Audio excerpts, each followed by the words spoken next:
Hey friends, welcome back. Told you I'd be back. And I brought a friend. I brought Sakura.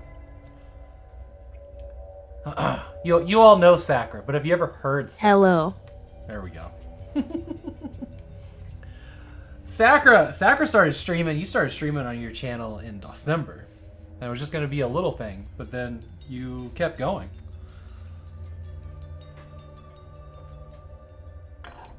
October 1st. Yeah. Oh, was it October 1st? That's right, I forgot. You streamed December. December, yeah. You streamed a little bit beforehand, but you really kicked it off in December.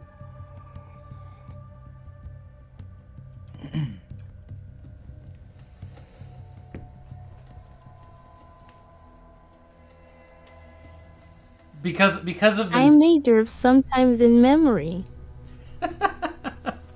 because of the nature of the way Sakura communicates, because I think you said it was throat damage. She has to type her response, and then it goes through a text-to-speech program, which sounds fantastic. Like, it is one of the best. Show's gonna feel a little different because I have to stop and wait and see if there's a response sometimes. So, if I'm just like sitting here staring at the camera waiting, that's why. But it's so good to see all of you. Welcome in. Jalax Mnemonic, Slayer, Irascible Basil. Let me see anybody. So, Sakura. I'm a lizard guy. You wanna tell everybody what you do on your channel real quick before we get started with the news? What you've been playing? What you're gonna be playing soon?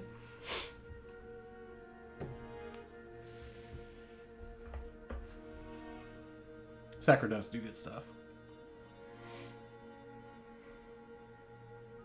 You'll also let me know if I need to adjust any volumes here.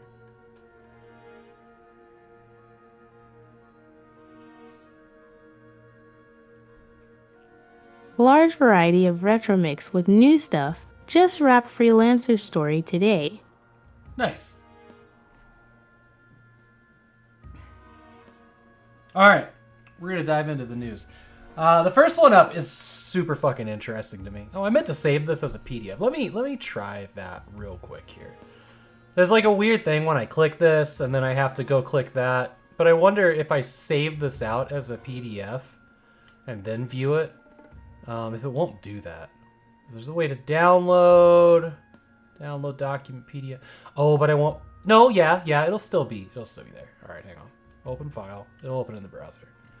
So if I do this, perfect. That solved my problem. So now we can all view this PDF. If I was really smart, I would give it a gray background. Actually, wait. Can we give things a gray background? Like, can this page be gray in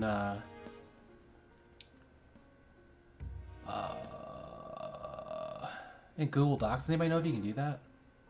Because I would love to not blind all of us.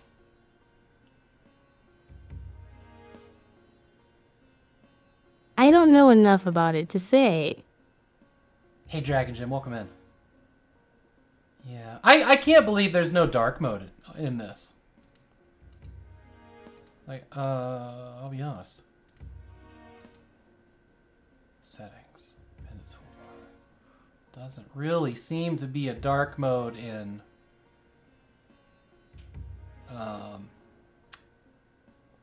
I know, Jalax, I know. Oh, wow. Okay. I'll dig into that some more. Alright, so this is cool. This is a very cool one. More ways to play your GOG games. We're teaming up with Luna Cloud Streaming. Luna is like the last one because the big player went down, which was Google Stadia, but Luna's still around. And if you are looking at your Prime stuff on Twitch, Amazon, you get games. Sometimes they're for Epic. Most of the time they're for Amazon games. Sometimes they're for GOG. But there's always one or two now for Luna, which is their streaming service, and it's any device, any controller, whatever you want, play it on the go. You never have to upgrade your computer. You don't have to build a computer. You don't have to update the game. Like that all happens for you. You don't have to download big day one updates because they already take care of it. which is interesting. But they've teamed up with GOG, and this is a wild move. I'm really excited about this. Not that I will use it, but I like seeing good team-ups like this, and this is a good one. So this one, if you buy the game on Amazon Luna or you buy it on GOG, you have it in both places and can play it either way, which I thought was really neat. So if you buy a game on Luna, you get it DRM free on GOG. Fantastic. And then you can play it on the go if you want. And I think, actually I don't know this. I would suspect that they're going to leverage their cloud gaming across Luna and your GOG account. Maybe not all games. But this is pretty cool. I used to have a controller bracket like this to put a phone on there, but I found that it like weighed down my hands and was hurting my wrist after a while, especially with like it's like a Galaxy Note I had way back in the day. But that is a cool way to play a game. I mean, now we don't need it. We have a perfectly balanced Steam Deck, but that's pretty cool. Sakura, have you done cloud streaming games at all? And feel free to interrupt me. I will just stop talking.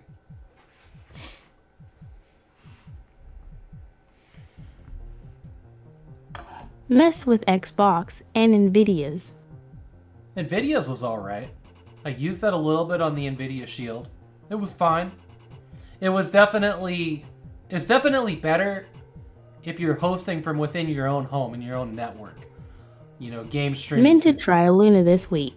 Didn't get to it. Nice. It'd be real interesting to hear what you think about it.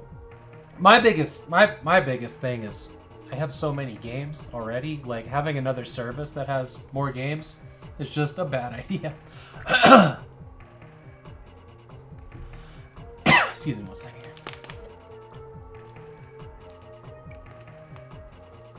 I'm having a Michelada and it is quite spicy. Every once in a while it hits the back of my throat. It's like, oh. Exactly, Mr. V. That's how you get cloud gaming going. You let people stream the game they own. The game they stream. Yeah, exactly. Exactly. You know, probably like the smart play was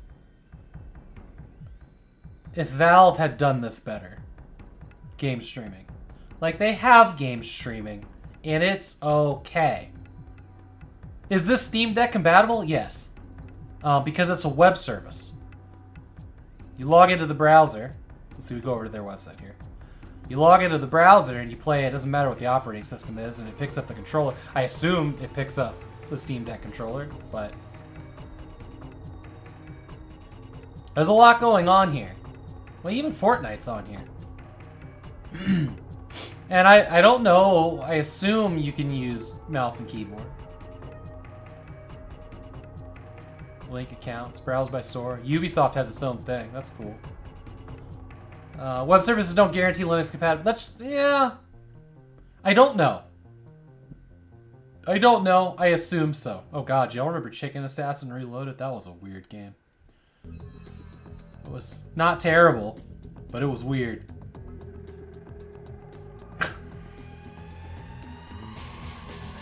There's a lot of games on here that I haven't heard of, and I know that's because they're Epic exclusive, and I don't browse their storefront.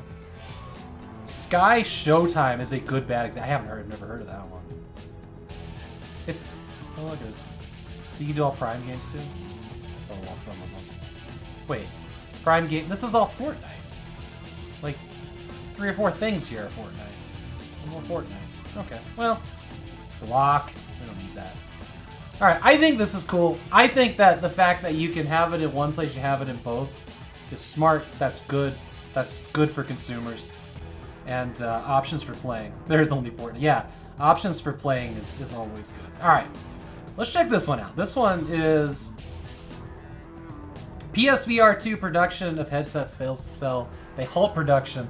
Allegedly, they've halted production of the VR2 headset because of bad sales.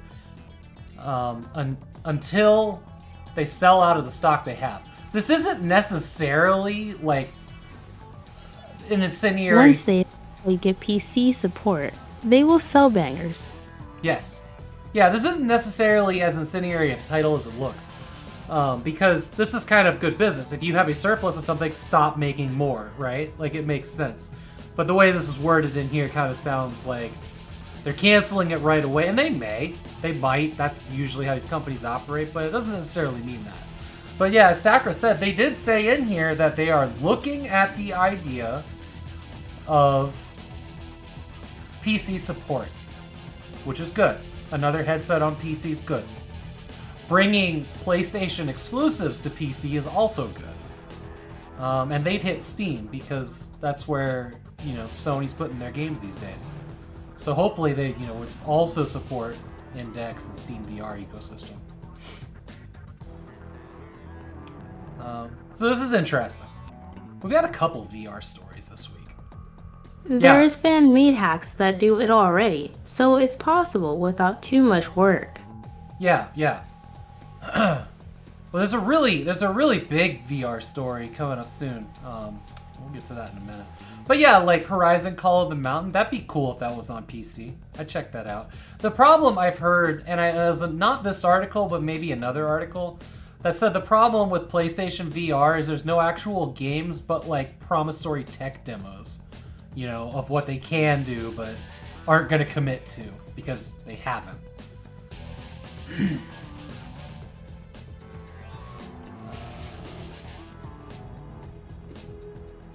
Nearly 30% of the top 100 Steam Deck games aren't verified. This is the next article. Aren't verified to be playable, which is fine. We all know that like 90% of the store is perfectly playable. It really is just the outliers. There's just some outliers that don't work on the Steam Deck. And the stuff that is way too heavy mouse and keyboard to be fun on a Steam Deck. But they put a big list here. There was a comment in this article that kind of made me chuckle. Maybe it was down to continue reading here. But it was basically the writer was musing that Steam should just like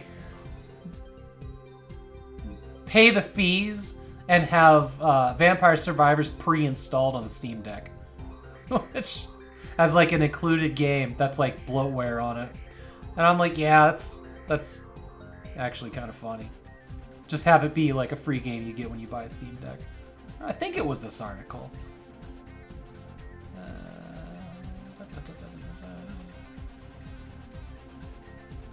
Yeah, Vampire Survivors is not #1 right now. This is an interesting list. It's a comprehensive list. I mean, obviously, it's a full 100. Rocket League is almost knocked off of the list.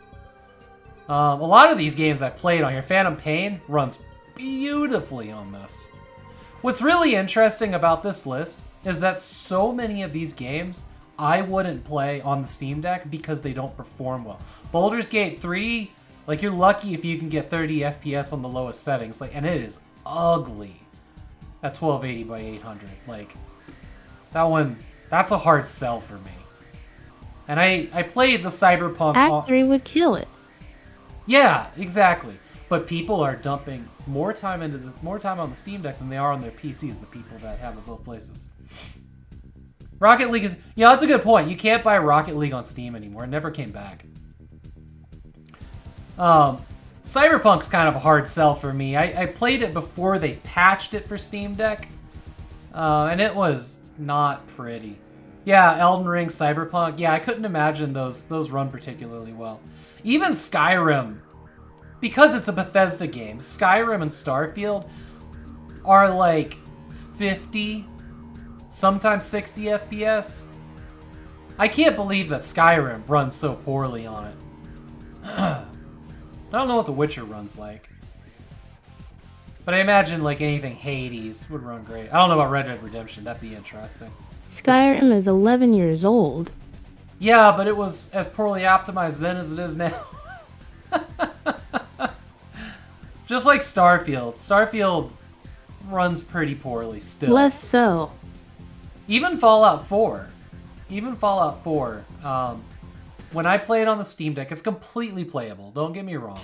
But often in the cities, specifically, it has a hard time reaching 60. And it's even harder now with like a 90 hertz refresh rate, because now I want to see it buttery smooth. Whenever I played Fallout 4, I would always lock the screen to 45 refresh rate and do lock it to 40 FPS, and it's butter smooth. It's great. It's wonderful. Because honestly, a 45 FPS game on a 45 hertz screen feels like 60 at 60. No Man's Sky would be interesting on there. I played No Man's Sky a little in VR, and I don't know if I would go back.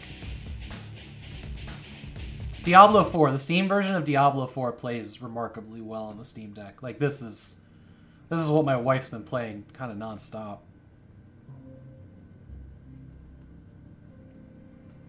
You still want to play No Man's Sky like an Apple? You'd probably like it. Civ 6 is an interesting one. It is. Civ 6 is actually one of the games that they used hard to sell the Steam controller. So there's like a long history of a game that doesn't really have controller support, people wanting to play it from the couch. Diablo 4 is coming to Game Pass, supposedly. That's cool. Yeah, Apple couldn't do it. I don't know if it ever got full controller support or if people are using the pads. Euro Truck Simulator, I could see that on there. I don't think I could play this without...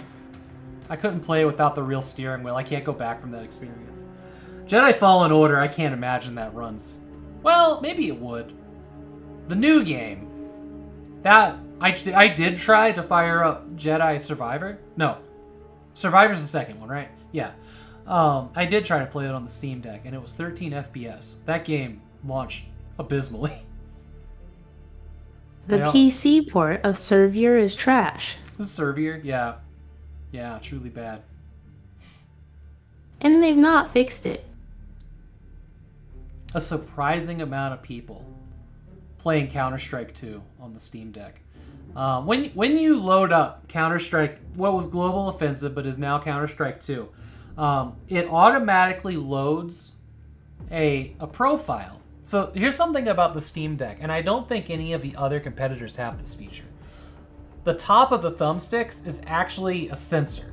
It knows when your finger's touching it because a little wire that goes up, and it can sense the biometric of your thumb.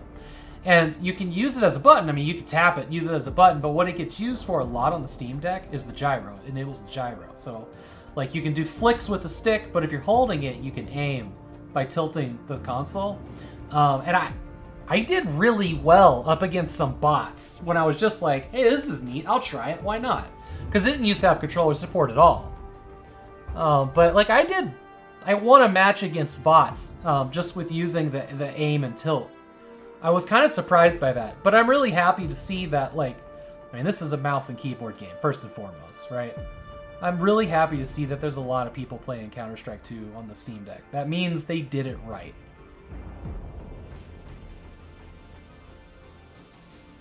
Path of Exile runs amazing on the Steam Deck. Legendary Edition also runs pretty good. Yeah. Oh, yeah, Death Stranding ran really well. I tried that out a little, too. Yeah. This is a good list of games. People are playing good stuff on there.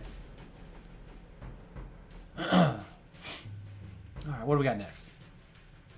You ever gonna pick up a Steam Deck, Sacker, or is that just not for you?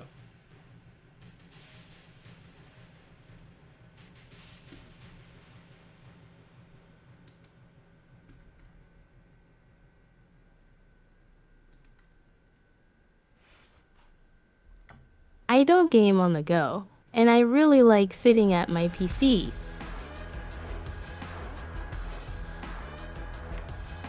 Jillax says Steam Deck Steam Deck users appear to have good right? There's a lot of games on there, really good. Alright. I understand that. I would sit at my PC all the time. I love the concept, but it doesn't fit in my playstyle.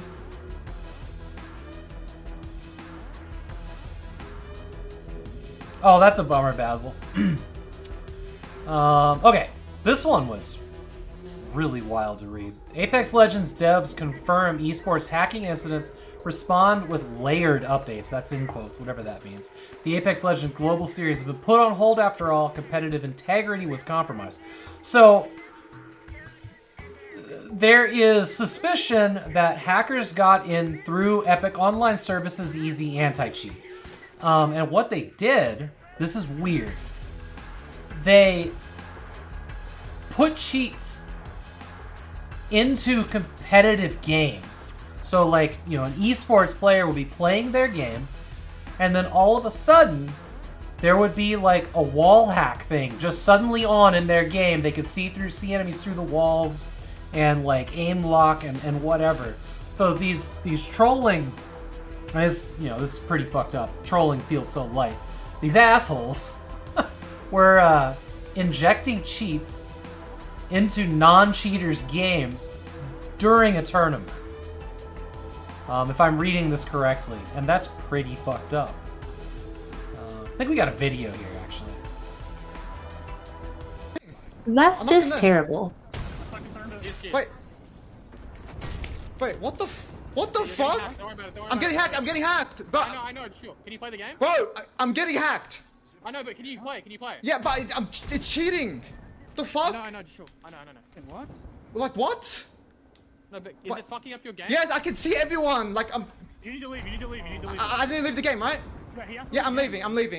Like what the? Admin's down. Nick, admin's down. Nick, admin. But- Man, that... Oh, that sucks. That sucks. Yeah. Apple and I have both played, you know, competitive games in tournaments. What a terrible thing for these people. Yeah, and like, you know, you really, like, today I'm gonna play the best that I possibly can, and I'm doing really well. If something like that popped up, I'd be devastated. You know, like you heard everybody go into like panic mode. But, ugh. I was a real near pro in the Q3 UT era. Nice. Yeah, so hopefully it gets fixed. I don't know. They're kind of denying that it came in through easy anti-cheat. So yeah, that'd be bad. Yeah. Information from Respawn. Yeah. Yeah, I don't think it's been updated since I read the article. Cool. All right, what do we got next? This is something. I read a few articles on this week. Marathon fan revival coming to Steam with Bungie's Blessing. Not about this. We'll talk about the other thing in a minute, but this is awesome. It's not much of an article here. It's just basically Aleph 1 is getting a few more upgrades and it's coming to Steam and we can pay money for the free mod, which I'm fine with. As long as they give it things like, you know, saves and achievements and Steam servers would be nice too. But very cool. So this would probably be Marathon 1, 2, and 3. So Durandal and Infinity. It will support optional widescreen HUD and 60 plus FPS, which will improve the smoothment of the animations over the original without breaking the game logic. That's big. That's big. What about Marathon 4, Halo? Well, we have that. That's in the Master Chief Collection. They really are the same game. Like they recycled a lot of Marathon story for Halo. You know, the AI's running amok and all that. You know, the thing that I don't love about what I'm seeing here is this giant fucking overlay and all the screenshots. Like, are we really gonna have to play the game through that? Yeah, it is just missing That's Halo. a very 90s HUD. It is, but like the game in the 90s didn't have all of this. So hopefully Marathon 8, Halo 5, yeah. So I don't think we have this article in here, but there is some problems going on over at Bungie. Okay, here we go. I think I'll just pull up the article here. Bungie's Marathon reboot gets a new director as part of a leadership shakeup following studio layoffs and delays. This is a little scary because, as you guys know or don't know, there is going to be a Marathon reboot that is a loot extraction shooter, which could be fun. It's another one of those like $20 games that sits in my library forever and nobody ever plays it, including me. But I'd be really interested. The art style seems off. Not that, hey Defclonic, not that Marathon had enough pixels to really have an art style, right? Because Marathon's kind of like, it's Doom. And that's not necessarily an art style. So they could really, in a reboot, do anything that they wanted. Unless they were going to make, a retro, old school boomer shooter. Then it has an art style and has to adhere to, like, giant, chunky pixels, right? So I'm interested in what this is. It's going to be a live service game. We know that. But what's happened here is the creative director that was spearheading this isn't doing it anymore. Somebody else came in and is doing it. And they didn't update at time of releasing this. They reached out to Bungie. Bungie was just not responding to anything. But they asked, like, hey, does the old creative lead still even work for the company? Like, we don't know. But there was also some speculation here that Bungie is in the red. Nobody really knows how they're gonna keep going. And that mass leadership leaving will happen the second that this game ships. Like, the whole leadership team is just gonna leave the company. And that leaked out from someone. Like, that was the expectation from within Bungie. They also not too long ago were bought by Sony. They were. And you know what? This is interesting. Sony has left them alone.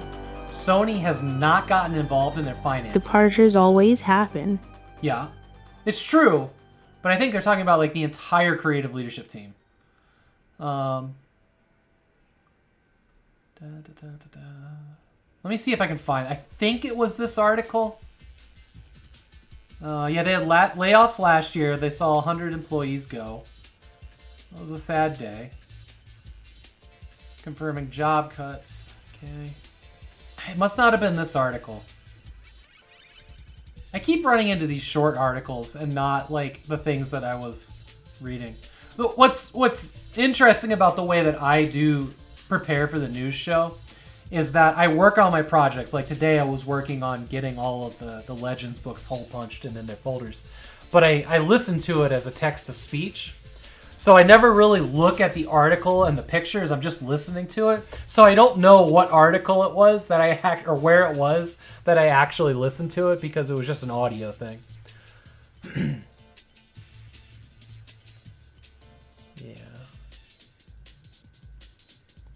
Yeah, so this one's delayed into 2025. I don't know. I think I'd be more interested in this because of its old school legacy than I would just other generic non-IP looter shooters. Like this is something that I would be like, Sakura, let's try it,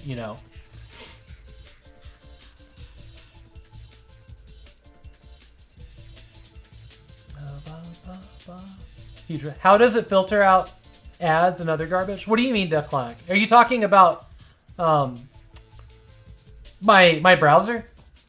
So I'd give it a go. Yeah. If we're talking about my browser, my internet, TTS. Because my browser doesn't load them.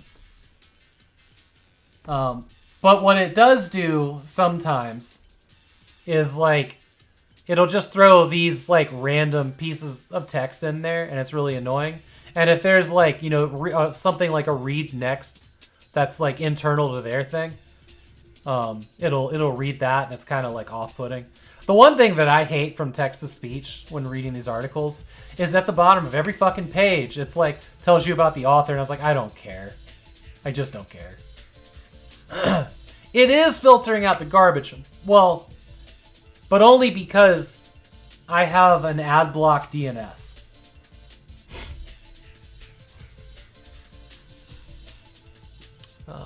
Okay. Let's see what's next. What are your thoughts on Marathon, Sakura?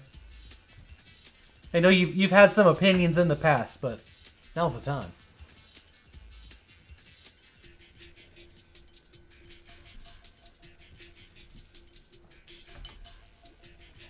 It's very curious. Not a lot known. We'll play the trailer here real quick. Why not? As I said, I'd give it a try.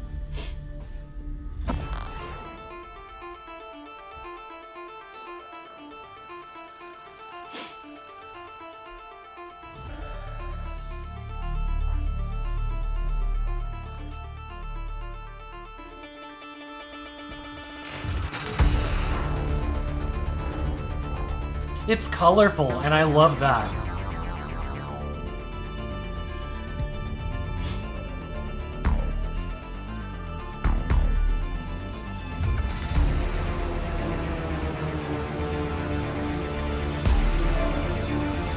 I do like the player customization.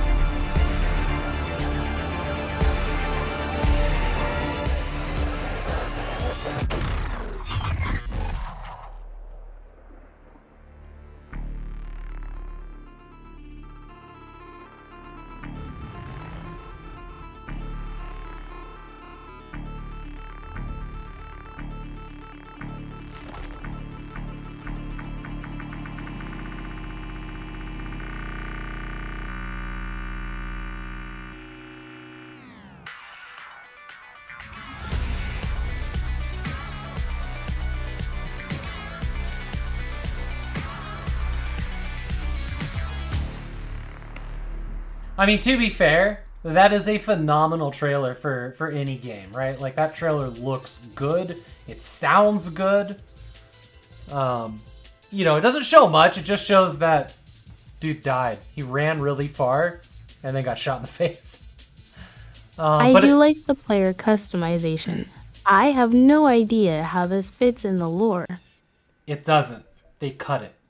Another article I was reading today says they have decided to go away from being able to create your own character into using heroes. So there will be hero player characters now that you choose from. It was one of the things that changed with the new creative director. Well, that's sad. Yeah, I know.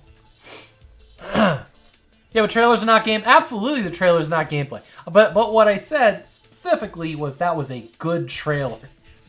And it is. Like, the music in it, like, I feel that. It doesn't sing Marathon to me, of course. Like, that's just north of MIDI music, right? The Marathon music. But... yeah. But we are getting... Name only. Name only. But we are getting some revamped...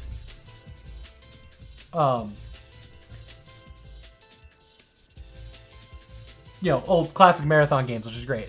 Hey, Puzzles, welcome in. And not open by grumbling about your beloved series becoming extraction shooter. I'm still a little hopeful. Here's what I think is going to happen. I don't think this game's going to come out.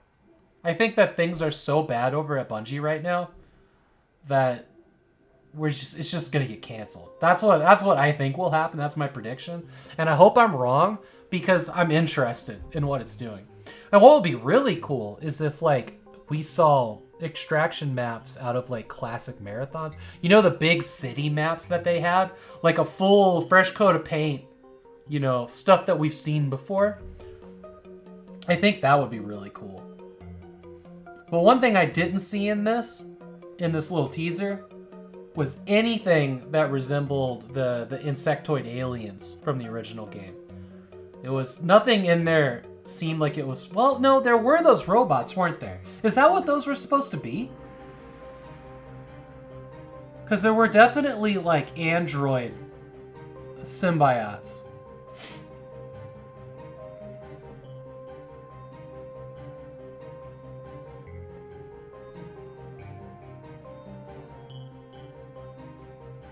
A sci-fi GTA like that would be amazing.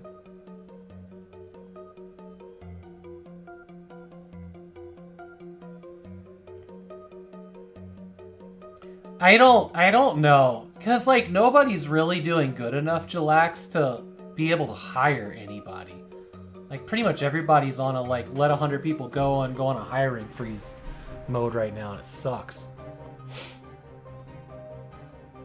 Okay, what do we got here?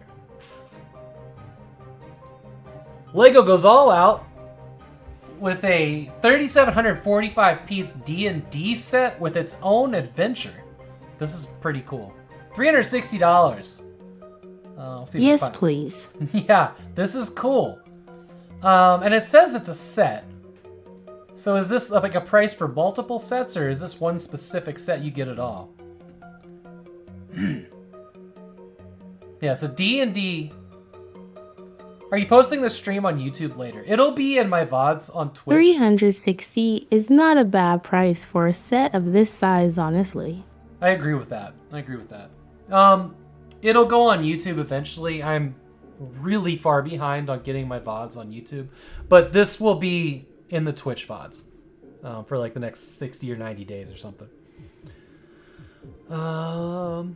That's a lot of pieces. It'll be arriving with 6 unique minifigures and some monsters. Promo suggested judging by this trailer. We got a trailer here? I don't see a trailer. That's cool. 3,745 pieces. I think that's more than any of the UC that I have. Interesting. Okay, that wasn't much of anything. Okay.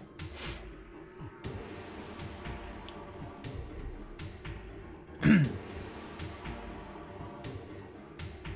we got here? Oh, here we go. Brick by brick, head into the tavern of mystery, unravel the story. Oh, look at that mimic, yeah. There behind us, we fight off giant spiders with the wisdom of a sentient tree. Now into the dungeon, the secret door. Let's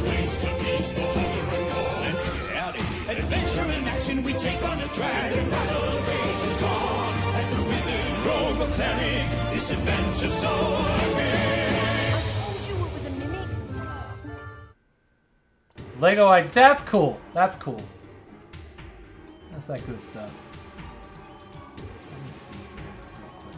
I'm gonna bring trailer up here and we'll do. Also comes with an adventure.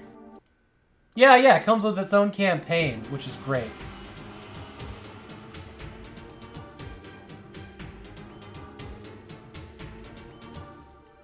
Sorry, give me just 1 second here. Okay, I think we got it now. All right.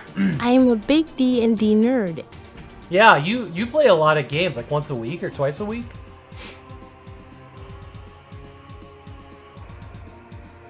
So the adventure will be available to LEGO Insiders, which as far as you can tell is a free account. That's cool. There's also a paperback version, and you need 2,700 insider points for it. Let's go look at it on the online store here. Is it will be, or is this not available yet? Coming soon, April 4th. There you go. It doesn't look that big. All my games are weekly or Okay. longer, but I just have multiple games.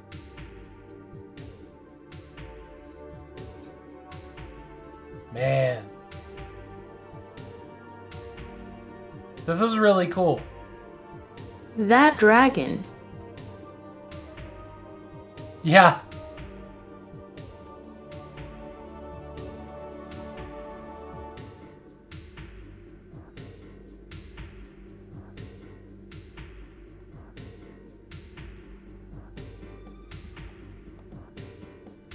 That's cool.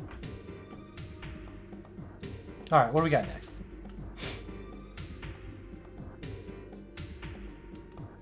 Okay, this one we're gonna watch some videos on.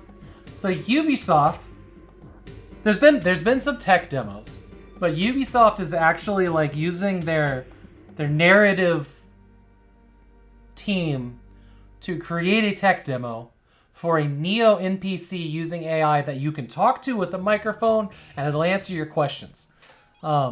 This might, I think this is gonna be the thing, like the one thing that drives gaming forward as a hobby, or as a medium, is the ability to like ask questions when you're being given a briefing in a video game, and that's kind of what they do here. one guy, the guy that wrote the article, got to play around with it, and like they were going to like some resistance base, and they were just able to ask the guy anything, and the AI would take their words, translate them into text, feed it to the AI, send it back, send it to the facial animation, and then send it to the voice, and then give the guy an answer like within a reasonable amount of time. So he was asking the resistance leader, is like, you know, what if, you know, how's the morale here in the base? Is there anybody you have a crush on, any of the other rebels? Like, it was just like bizarre off the wall questions, and he was getting reasonable answers. And then there was like another section where like he's out in the field getting ready to do, like, I don't think it was actually gameplay here, but it was like, we need to infiltrate this building. We're going to go right in the front door. And he was just like, wait, what if we try like going around back or climbing in through the window? And like the NPC that was giving it like thought about it and was like, I think I like your idea better. Let's do that. Everybody follow him. Like, it's just, but, and yeah, players would troll it so hard, but like, this could be everything. This could be... This was really impressive for the tiny bit we know. Really wanted a video. Yeah, that's the shitty part, is that there's no video. But like, here's the face of the guy that he was talking to. And so the way this worked was like, this would be, instead of having like 4 preset Mass Effect Elder Scroll options, is that you would like ask questions, and as you were asking questions, you were building a relationship meter. The more you talked, the more of a relationship you build up, and not like a romantic relationship, but like this person became more interested in you as another intellectual being kind of thing. And it opened up more dialogue options. He became more comfortable talking to you as it was analyzing what you were saying. Like, very, very cool. And you can see, like, the facial animation team was... The cyberpunk NVIDIA did was alright. This sounds like it's far more interesting. Yep. And it is, like, you know, it is a cross-section, you know, mock-up. But yeah, so here's the thing. And God, I want video of this so bad. But so here's the leader that's, like, saying, you know, we're going to go in here and do this thing. And you were able to like talk them down and be like, let's try this other thing. And they changed the game. Like, it didn't sound like it was you picked from 3 different things. The way they made it sound was, it felt like you changed the game completely. Like, outside of like the simulation, right? Like, we cheated on the Kobayashi Maru, that kind of thing. And you know, it's Ubisoft. They bullshot things so hard. Like, they did it with Watch Dogs. They did it with, you know, Assassin's Creed. They did it with all these other games. Division. They make them look so cool, and then they come out and it's just more of the same every time. And that's Ubisoft. They do that. So, like, I'm trying not to be as excited as I want to be about this, but I'm really excited. Because the first person that fucking gets this right, the first company that gets this right, they're gonna change everything. I mean, this being right will change everything. But it's gonna be expensive, and the things we're gonna get first are gonna be gimmicks, and that's what sucks. It was gonna be Watch Dogs with ChatGPT, Holodeck IO. I mean, look at what modders are putting into Skyrim. You can have conversations with NPCs now. Like, that shit's insane. And absolutely, these big companies, obviously they're paying attention. Video game. Let's see what this is. What score out of 10 would you give it? Well, if I had to give it a score, I'd say Cyber P 2077 deserves a solid 9/10. A few bugs here and there, but an immersive experience overall. That's right, you heard it. Cyber P 2077, 9/10 out of 10.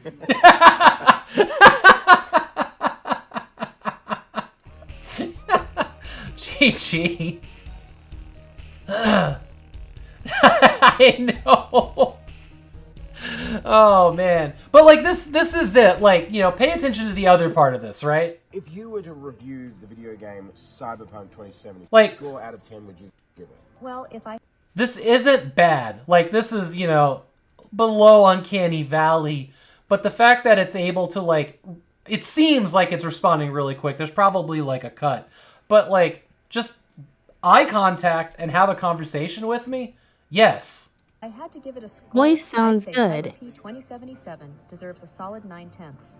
A few bugs here and there, but an immersive experience overall. That's right, you heard it. God damn it, it's so good. That's so good, though. Oh, this is one of those moments, like, where I feel like I have a glimpse into the future of video games, and I just, it's one of those ones where it's like, if this is the future, like, I'm gonna tear up a little. I hope it is. But she didn't even play. She was sitting in it. The thing, Basil, that we should pay attention to here is that she's sitting in Cyberpunk, saying Cyberpunk is good. A little biased. Hey, Tandagotsi. Yeah, IGN. 9/10 out of 10. I hope that's the future. Like, there's only been Less than one. less than one. There's only been a few games that even, like, approach this a little bit. And like, the ones that pop into my head, you could use the microphone in Windows 95 for voice command Aces of the Deep, the German U-boat simulator. You can tell it to dive, you can tell it to fire torpedoes. You know, that's cool. That's fine. Like, that's, you know, a little bit of a glimpse into that, and then just disappears for a while. And then Binary Domain shows up, which is like Spec Ops: The Line, but with, like, you know, cybernetic enhancements. And very cool game. Binary Domain's a cool game. But it's a cover shooter. You build relationships with your squad, and that matters later in the game.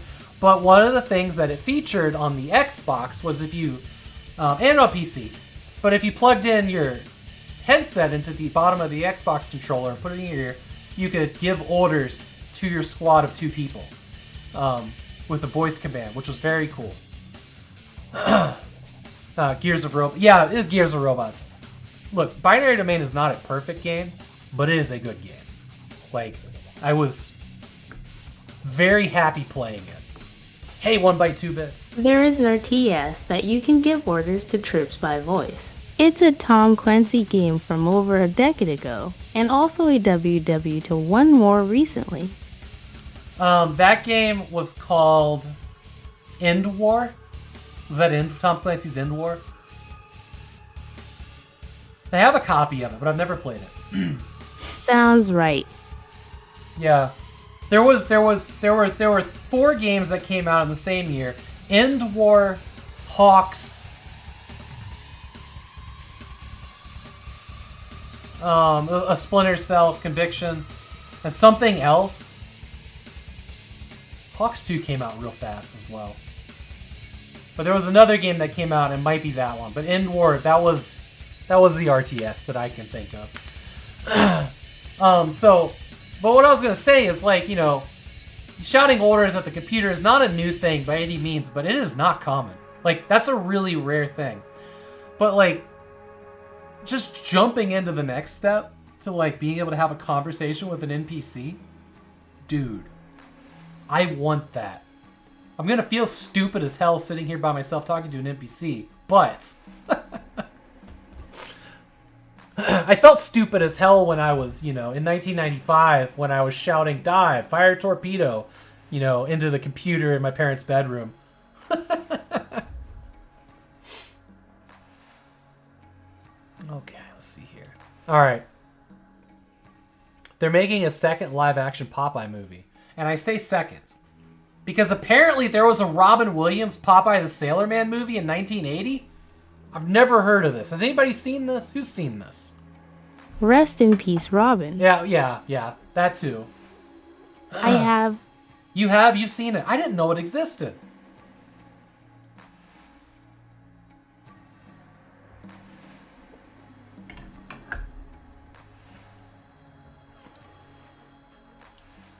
Oh yeah, good call, Dangerous. Silly, not great, but it was fun. I'm gonna try to hunt it down. I kind of want to watch this now, because I don't think there's any way that you can't make Popeye serious. The whole goddamn thing's so silly. The whole thing existed for Big Spinach to prove that it was good for the body. Like, what a silly fucking concept. But yeah, Dangerous Dave's right. SOCOM on the PlayStation 2 was one of them, yeah. Well, it is an odd property to bring back, right? Okay, so there was an animated film that was made. It was fully done a couple of years ago, and they just decided not to release it. So out there is a well-received, finished, but thrown in a dumpster animated film. That shit is irritating. But yeah, there's now going to be... Sony opted not to release it in 2015. Positive feedback from test footage. We'll pull that up. This is from Jindy Tartakovsky. But yeah, so... Yeah, there's a new live-action movie coming. What's interesting about this is that the person who's doing the screenwriting is Michael Kaleo, who did the Paramount Plus crime drama series that I've never heard of, Sexy Beast, and one episode of The Sopranos. And according to this article, if I go by just this article, that's all they've ever done. I don't have faith in this. Let's see.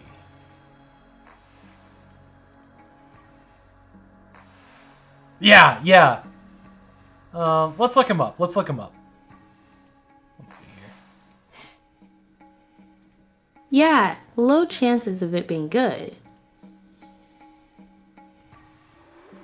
Heyo, Apple. You've never heard of a Sexy Beast? That's funny, because you're one. All right, yeah, Sexy Beast. I don't know what that is. It's a new thing, but it's on a service I don't have. Looks like one episode of Rescue Me, one episode of The Sopranos. There's nothing in here I've watched at all. I mean, don't get me wrong, this guy could come out of left field and just knock it out of the park. I mean, all you really need to do is rescue Olive Oil from, what, Brutus or Cletus or whatever his name was, and punch him a whole lot. Like, I want to see like those muscles go like, you know, full Bluto. Yeah, okay. Go like full John Cena and punch Bluto through a wall. Wasn't there a dog in Popeye too? A real skinny, like, ratty-looking dog. Yeah, as far as I know, nobody's actually attached to this project, but we'll see. We'll see. Wimpy, yeah. Oh, here's the animated. Well, let's look at the test footage, the animation test here. Destiny. Something that has really shaped my animation career. From a young child... Let's hurry up. Popeye was one of those shows that not only did I learn some bad grammar in English from, but had movement.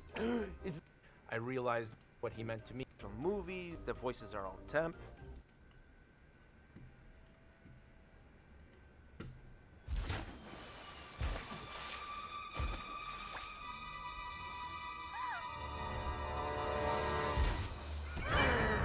Oh.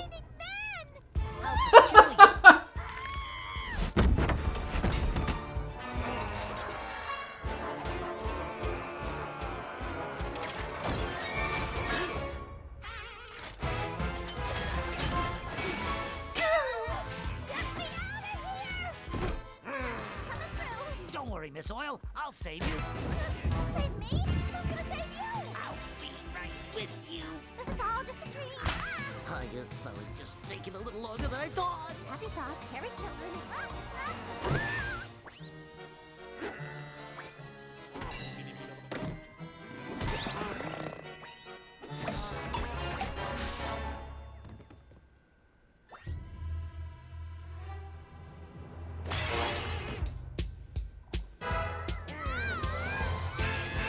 This is great.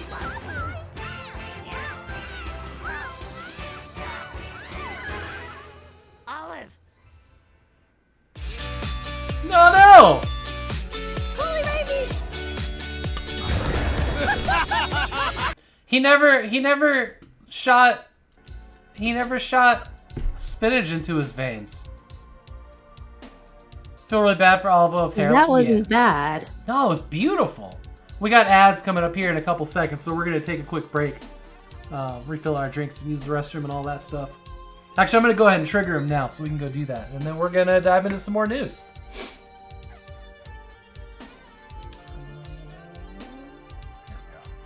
All right, we'll be right back.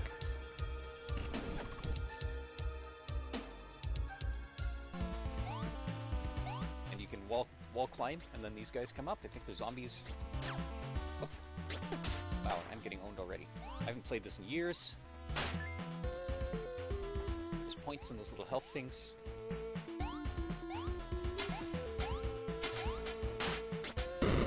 And there's also bombs, and they will mess you up, as it happens.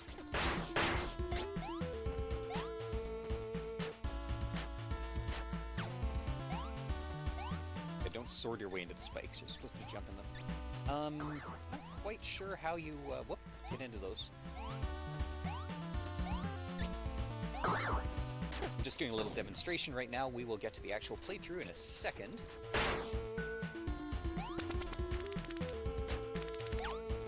Birds. Nobody likes you.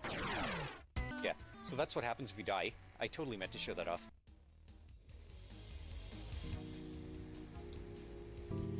And let's... Oh my goodness. I can't leave those monsters out there. Screw you, Johnny! Alright. Whatever you say. There he goes.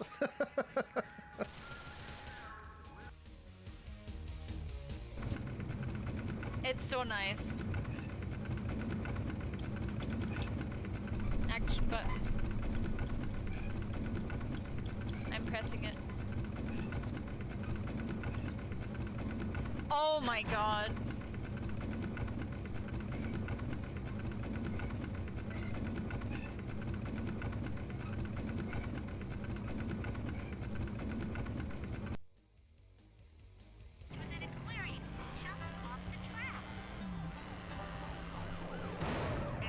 Busted, what? You hit the cop car, of course you're busted.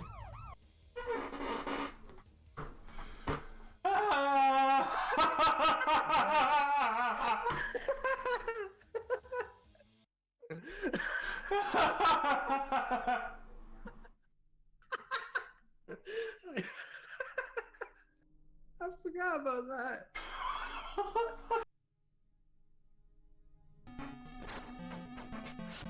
Oh, well, hang on. That's not fair. Look.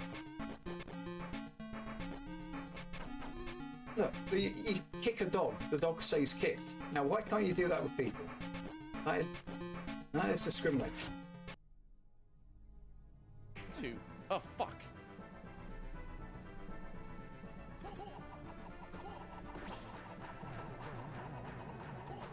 Hey, Montana, what's up? How you doing? What's up? Tizurit.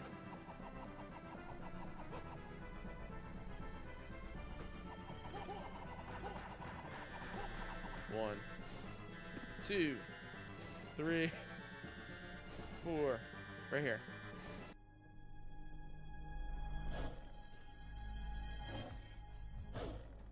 Oh, that looked glitchy as fuck. Invalidated. Oh no.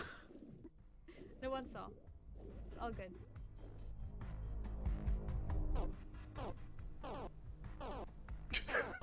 I don't know how to turn it off. Alright, we're back. Welcome back, everybody. So yeah, Popeye movie. Maybe a live action Popeye movie coming. It'll be interesting. I do want to see that Robin Williams one though. What do we got next? Ah, this is the other... We should probably sort these things that are like VR, put VR next to VR.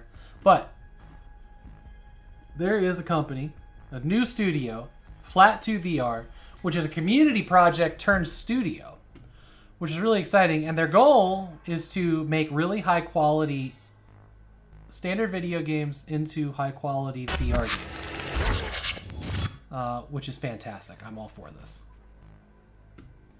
Some of the contributors here. Dan Van Dam, thank you so much for the raid. Welcome in. Welcome, Dan and Raiders. Some of the stuff they've worked on is... some of the people that are in this company have worked on Half-Life 2 VR, which I'm going to be playing sometime this year.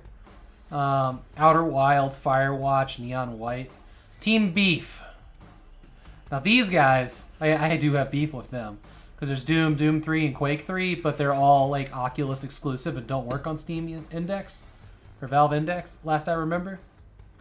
But hopefully, that won't be an issue with this company because they should release it everywhere. Draconic dude, welcome in. Dan, seriously, thank you for the raid. Dan was my my guest last week on the first news show back.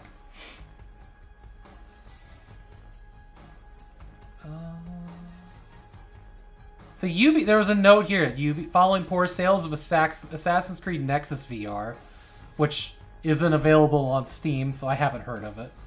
I don't know where it's being sold. I assume over on Uplay. Ubisoft won't be increasing investment into VR. That sucks. Sacker, you do VR. You have VR. You have one of them. Which one do you have?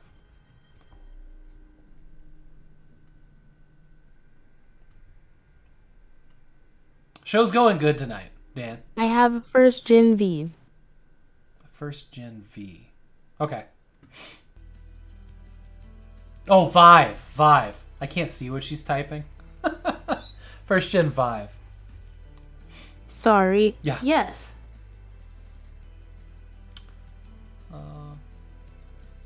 Yeah. I'm excited about this. Some of my favorite VR experiences are flat to VR games. And really, the big thing that they have to do is break the hands free and give you independent aiming in an FPS. Like, that's really it. And then it's UI stuff. But the game's already there. Like, the hard work's already done. But they gotta break the hands free.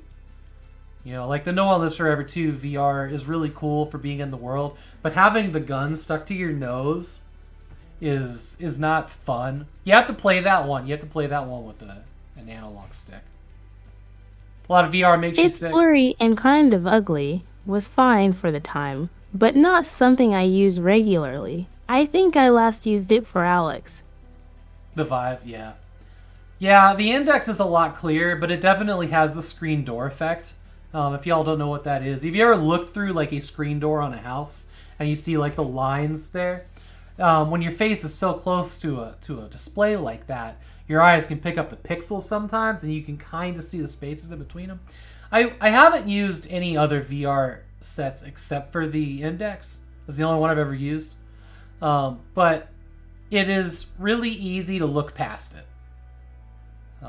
in my humble opinion. But I've been told that some other headsets have the screen door effect a lot worse. But what is nice about the Index is its high refresh rate, so motion sickness is less likely for me, especially if I've eaten before. I do, depending on the game, get motion sick if I try to play VR on an empty stomach. Empty stomach does me in. You're planning on getting a thing for your phone for emulated VR, thing for Steam. Oh, that's cool. Let me know how that works. And the very first, like, test set was like 2 iPhones in a piece of cardboard with John Carmack showing off Doom 3. Okay. So, I don't think that this trailer will have spoilers for any of the other Star Wars shows, but this is a first peek at the show Acolyte, the new Star Wars show on Disney Plus, that is set in the High Republic 100 years before The Phantom Menace. And I haven't watched this yet. So I figure, let's do it. Is this it? Let's do it. You gonna full screen? Let's go. Someone is killing Jedi. It doesn't make sense. What happened? I sensed darkness.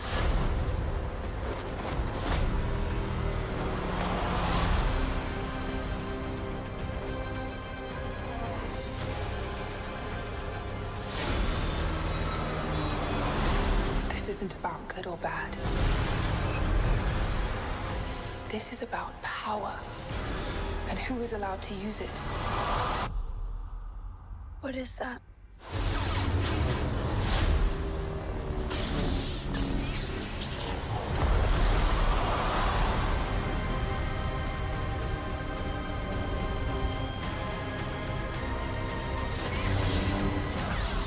Yeah, that looks good. I see there's next up the Alien Romulus.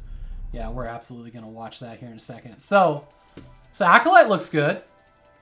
Doesn't quite look like a Star Wars show unless you see the saber ships. So there's some interesting things that I picked up from reading the articles about this. Yeah, June, you don't want to wait. So one, apparently this starts out as an investigation, as a crime drama. That, you know, there's people looking into some grisly murders and they're doing investigations and all that, which is very interesting. And the director or the writer was like, you know, it was very weird and hard to make a Star Wars show without actual wars in it, because they've all focused around wars and like galactic struggle. But this is kind of like a smaller story. I don't know. I'm hopeful for it. Also, they're in a time period where they can fucking do anything they want. Like, if this circles around and has to do with the Skywalkers and the Palpatines, like, I'll actually be pissed. But, because I want something different. Different stories. One of the best things of Andor is that it's not traditional Star Wars show. This looks good. Yeah. I haven't watched that yet. We've only watched 2 seasons of Mandalorian, and then we canceled. But we're going to get it back. We got a lot of shows we want to watch there, but it's going to be a little bit. So we'll binge it hard. We'll binge it. You'll be hearing from me loving some Star Wars shows, I'm sure. Probably next year. Okay. That's what I had to say about this. Let's take a sidestep over here and watch the Alien Romulus trailer. Content warning, it's aliens. It's going to be fucking gory. Because this is the TV show, I think, coming in the Alien universe. And it looks good.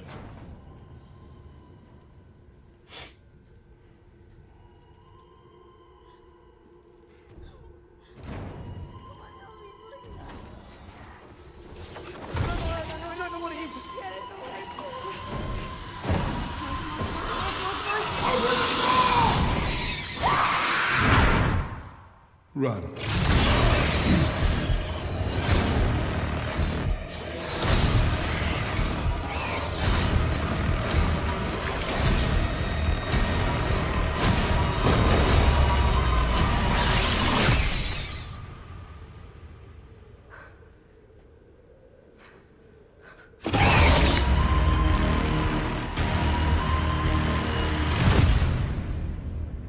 Yeah.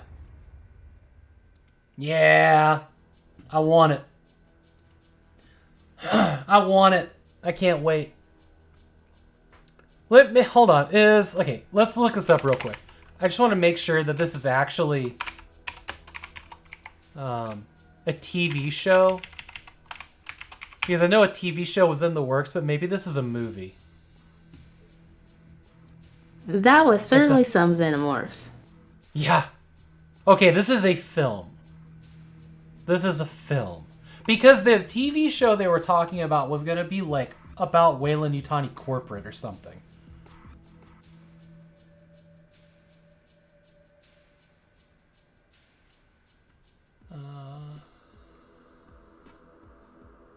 What are they doing different though about in this show? Does it have to be different?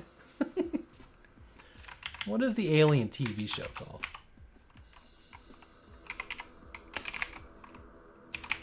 Alien TV series. Alien TV series. 3 decades before the events of the 1979 film. Okay, so this is something else. Yeah, Noah Hawley is doing it.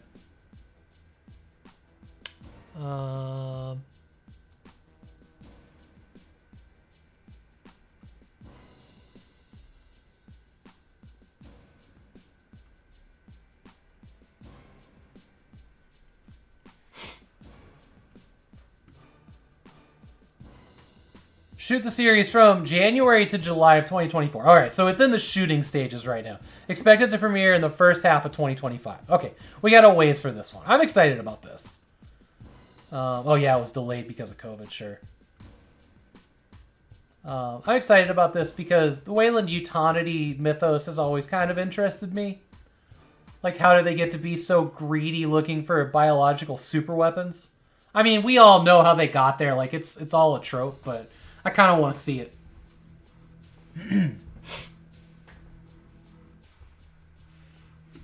You thought there was some war brewing in those spin-off movies? The thing about Alien versus Predator is that they were spin-off movies. Mash up the Jawas. Alright, what do we got next? We got a couple more articles. We got a lot of articles this week. Okay, we already covered this. We talked about the leadership shakeup. I think I did end up adding it there. Or somebody did. A quick blurb about the PS5 Pro being the most powerful console yet. Obviously, if you're going to make something better, you should make it better than everything else to justify the amount of money. With all the PlayStation stuff coming to PC, I don't see me getting one of these. I mean, I am tempted, right? Like, I missed out. I didn't get a PS5. So, you know, you wait, you get the PS5 Pro, but I don't think there's a need for it. I think for console gamers that want to do it, this is cool. It's just hard to be excited about it. I did see that it has... It's an interesting upgrade. Got a bit to copy-paste. Good. All right, I will wait for you to do that. And not 45% upgrade over PS5 on GPU. CPU only approximately 10% clock speed improvement. DLSS like PlayStation Spectral Super Resolution 180p to 4000 upscale. These are big upgrades. Apparently, I was either this article or another one, but they talked about how they started sending out plans for what this was going to be the second the PS5 launched to developers. Developers have known what the power was going to be in the PS5 Pro since the PS5 launched, which was interesting. Let's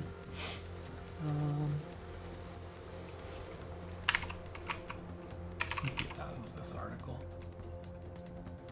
The key details seen recently came from the documentation Except the CPU. They also have the same amount of RAM, though games can use about 1 gig more.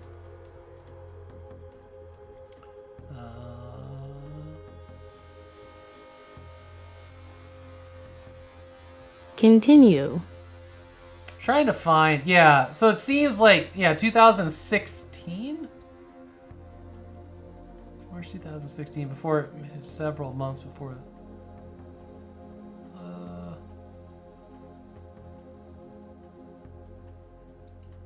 Yeah.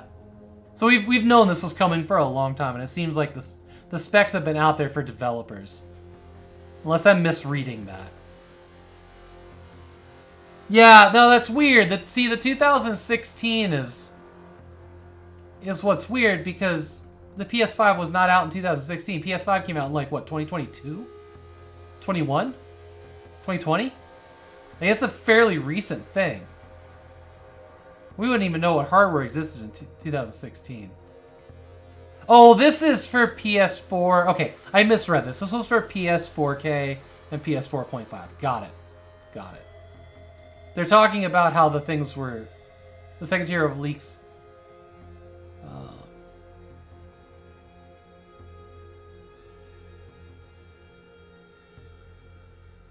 PS5 is like 4 years old. Yeah, 2020. November 2020. Wow. Okay. Yeah, it was like the end of the year. Anyways, neat. PS5 Pro's coming. If that's your thing and that's what you need, get excited. Okay, I wanted to watch a trailer for this. This is from Gaming on Linux. So I always shout out because I absolutely love Gaming on Linux. This is my favorite place to get tech news. Mostly because, I mean, this guy is... Liam Dawes is just such a good, even role model for journalism. I played the demo of this a couple years ago. Nice. Nice. But like if you guys, even if you're not into Linux, like the game news here is really good. It's very Linux focused, right? But it's a lot of news about stuff on the Steam Deck and, you know, what developers are doing what. And it's just so straightforward. I love it. But here's a game that's coming out that's like XCOM. It's called Capes. And it's a game about creating a superhero in a world where developing powers is against the law because the villains won in the past. And the planet is controlled by an evil overlord known as only as Alpha. So you get to build your own character in the shadows and form a resistance to take back your city. Which is pretty dope. But we're going to watch this trailer because I haven't seen it yet. Rebound. Looks like I'm up. Razor sharp and deadly, she strikes with lethal precision. Never saw it coming. Rebound channels her power of shadow. A master of maneuverability. Rebound is a valuable member of any team as she teleports her teammates into advantageous positions or out of harm's way. See how much easier this is? Combine superpowers to enhance abilities to their full potential. I'll distract them. Get wrecked. Rebound, snap them with Is that Ashley Birch? Harness Rebound's power and unleash her ultimate attack. Surprise, punks. That's Ashley Birch, isn't it? Master Rebound shadow-based repertoire. Let's do this. I don't know. Think so. Oh, this is from Daedalic. Interesting. Oh, that was the only trailer here. So that was just like one new character or something. I want to see more.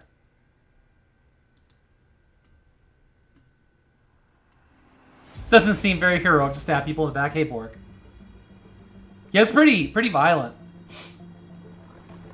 That's the DC way. That's not the Marvel way.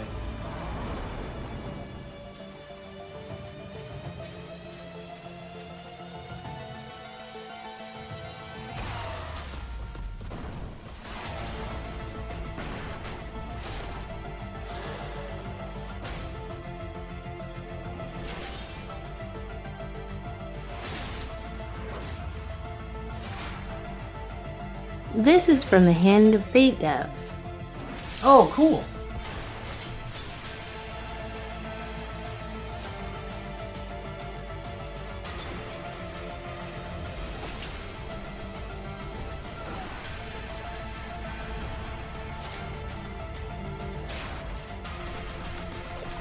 You know what's cool about this? Is that they're not, like, locked into established hero powers. You know, they could do anything they want. They can mix and match it however they like. Demo is still playable on Steam. Awesome. Yeah. Yeah. I'll get this on my wish list. This looks cool. I like superhero stuff. Yeah. Get out of here. Oh, okay, what's next? Stardew Valley? We don't really need to go through this one. There's a new content update for Stardew Valley, and it has a record number of players right now. New patch, new stuff. Yeah. Oh, I think I lost my PDF. Okay, this one I slapped in. This is wild. So y'all know who Barry McCreary is, right? He did the music for Battlestar Galactica, Outlander, the last two God of War games. I think both of them. He did the first reboot anyways. So this is a very talented and neat musician who combines all kinds of instruments around the world to make pieces unique and whatever. Cool music. So he's got a band together called The Singularity, or the project's called The Singularity, which is going to be a concept album merged with a graphic novel and one live show from the looks of it. Here, we'll just scroll through the whole thing. So, yeah, Barry McCreary, The Singularity. We could take a listen to this. We could. Probably not a good idea. Y'all can... I'll post the link in chat. Y'all can go take a listen for yourselves. Let's do that instead. So yeah, there'll be an album. It's going to be featuring different artists. This is what's interesting about it. Is like there's some here that's clearly from him. Oh no, wait.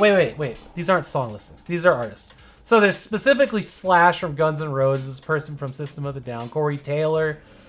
Brendan McCreary is his brother, if I remember correctly.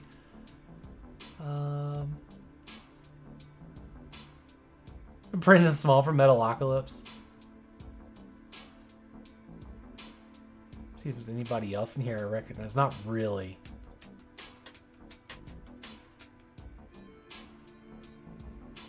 Dillinger Escape Plan. That's cool. It seems like this is weird because there's a couple things in here. Here's somebody listed from Outlander. And here's somebody listed from the Lord of the Rings trilogy. I don't know who Billy Boyd is. Pippin is that Billy Boyd? Pippin Took? Okay. Yeah, so this is very strange and interesting. Let's see what this video is. Can I see you in YouTube so we can... Okay.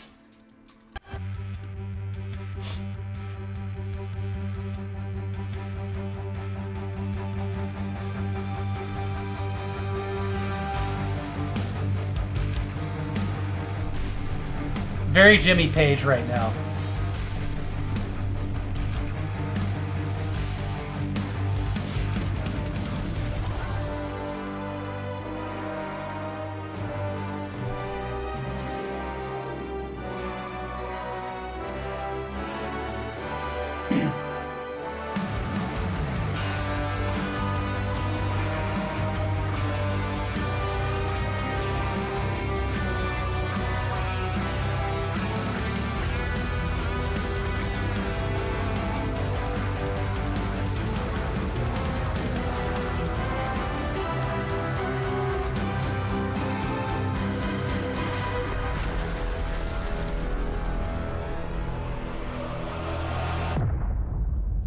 So this is one of the more weirder and interesting things that I've heard of in a long time, and I'm really excited about it. I went on Amazon and I ordered the comic book because that's what I do.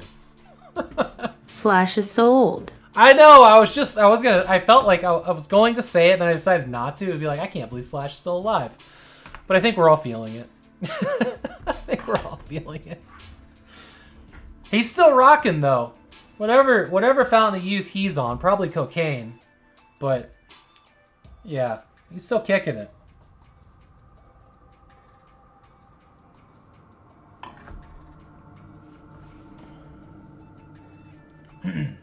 So yeah, the Singularity.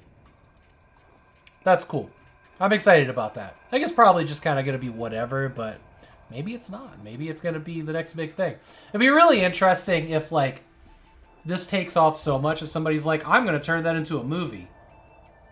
Then what do you do? Jagger is still alive. A lot of those guys are refusing to die, and good on them. You always love it when musicians get to geek out together. And that's what this is, right? This is like, I'm going to call all of my best friends, and we're going to do this silly thing. And I love it. I'm here for it. All right, that was actually the end of the news. I need to... Control-J, open this back up here. All right, y'all ready to look at some games? What are we, an hour and a half in? It seems to be what the new thing is. Hour and a half of news, hour and a half of games. All right, we're gonna look at some highlights from. We're gonna look at some highlights from Grim Realms, and this week I'm gonna read the team notes that they provided me on the sheet, not knowing who they're from. Grim Realms, a fantasy colony survival simulator. And Sakura is going to be reading us the descriptions on these pages. Such as they are.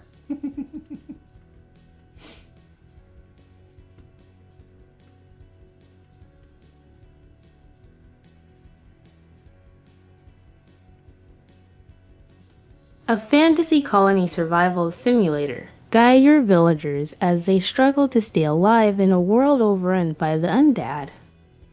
The Undead. I love it. So this game kind of looks like Sword and Sorcery EP, if y'all remember that. Bit Brothers or something like that. It has that style.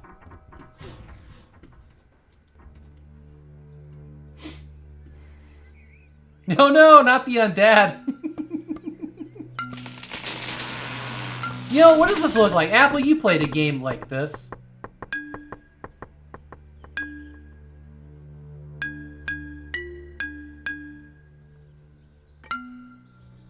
Oh, Kingdoms?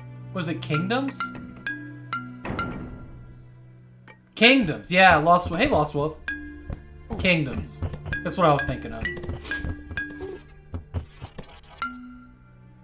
The funny thing is the text wasn't dead.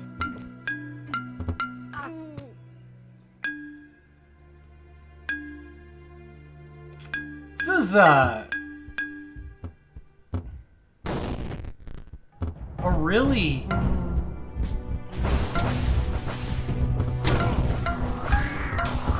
The music is not right here, is it?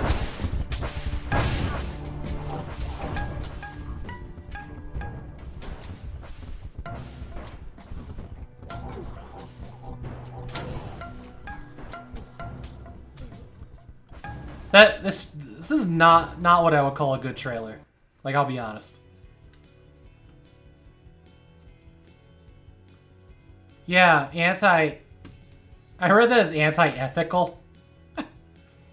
So what's happening? Yeah, it doesn't care. It doesn't care. Yeah. Alright, well. Some people like it. Alright, what's next? Oh, how much do they want for that? We gotta do that. $10.04, $15 off sale. It's not bad. It looks like I can look at their screenshots and see that they kind of have a style, for sure. Eden Pixel? Edom Pixels? Alright. Alright, let's rock with the next one. Rogue Stargun, a VR shooter originally made for Quest, being undummified for PC.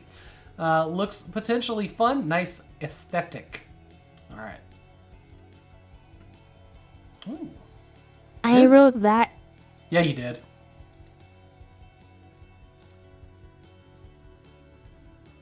It is that like no texture clean. Rogue Stargun is an action-packed space combat sim where you pilot 5 unique starfighters with interactive VR cockpits in a story-driven single-player campaign consisting of over 24 unique missions covering both land and space. Okay, so this is like that mech game that I'm in love with on VR, but it's a hang on. All right, it's a cockpit. Finish that word.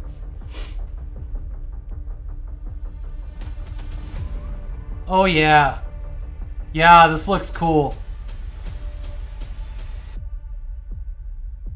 Like when you take your headset off from playing this game, suddenly there's a man whose face opens up in the room with you and he's like, "You've beaten the last starfighter. We're going to Proxima Centauri."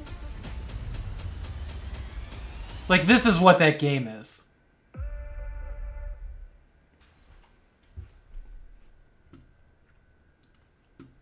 Let's watch that. That's great. This is Commander Sobel of Alpha Base. Saurian raiding parties have been spotted in the Outland territories. Their attacks have been getting bolder and bolder. I like. Civilian outposts have been torched to the ground. Patrol the Outland territories and report on any suspicious activity. From Zur and Coden or Mod. Thank you, Bork. Thank you. You can you blast Womp Rats?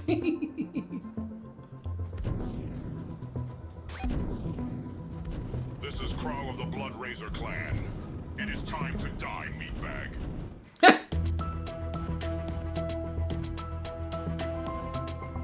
Pretty big Womp Rat.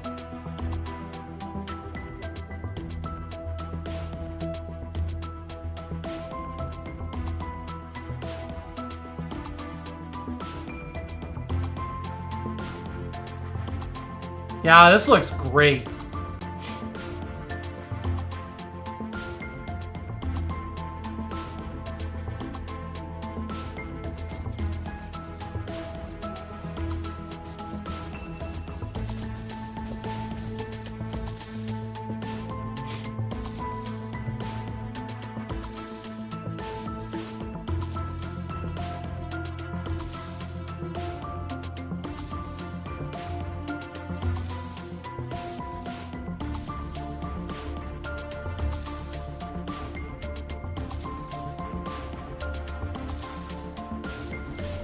You know what this looks like? This looks like Mech Warrior.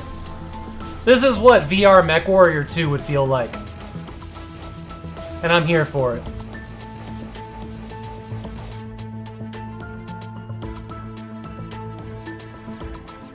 Visually, for sure. Yeah, visuals. Very specifically. That's cool. That's going on my wish list. I noticed, you said it was for Quest, but it's early access here on Steam.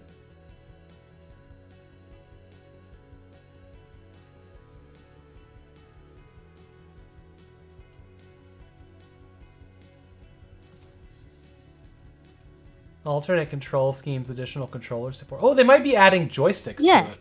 he's remaking a lot of it. The full version is planned different. We're going to add several features for the final release to accommodate PC VR enthusiasts, namely remappable controllers, better third-party controller support, like HOTAS, potential PvP multiplayer, larger fleet battles specific to the PC version, additional missions including a certain trench run mission. Not Womp Rats. Not Womp Rats. But trench run. Beautiful. Many AI... Oh! Additionally, we hope to replace many AI voices with more emotive human voice actors over time. That's fucking interesting. Cool. Yeah, you can get it in early access here for 15. This looks neat.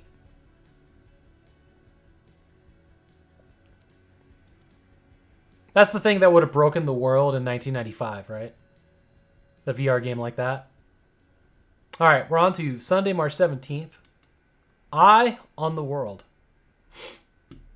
Somebody wanted a Lego Minecraft game, right?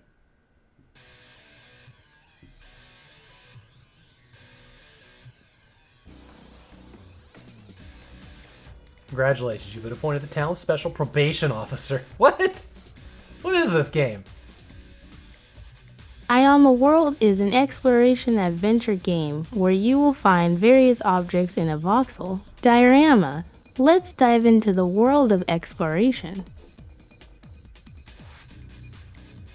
That is literally what it says. All right, let's watch the trailer. Ah, yes, pleasant sounds. Oh!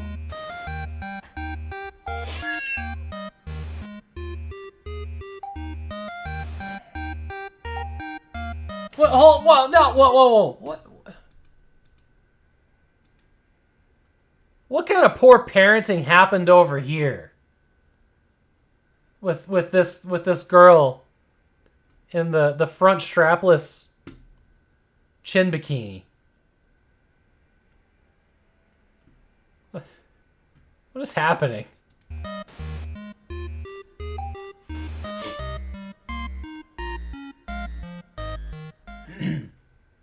Oh, okay. Is there any other trailers? It's the same trailer? Why do you put the same trailer twice?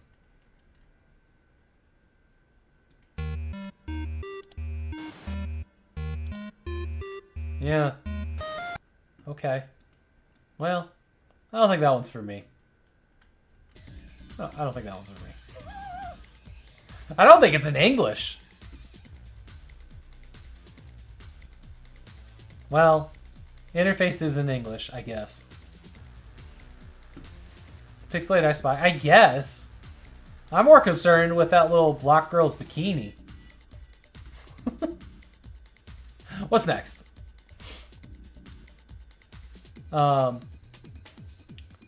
Souls-like with a woman character, early access. Queen of the Dark, let's go. This came out, there's no user reviews on it. Oops.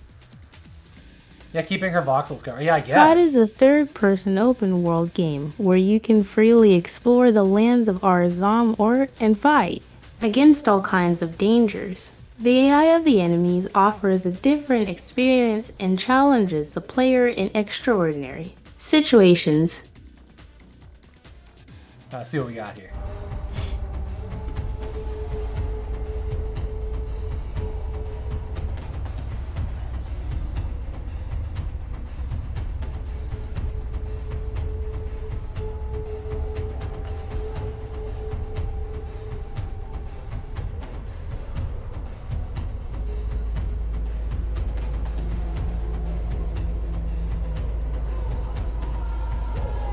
Jank Souls.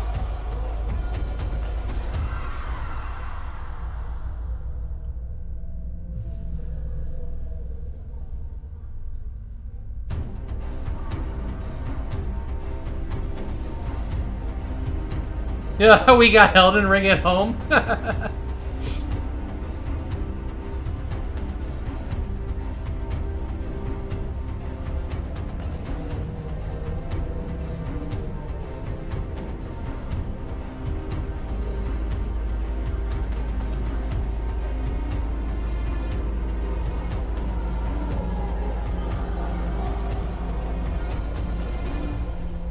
Look, the sword's heavy.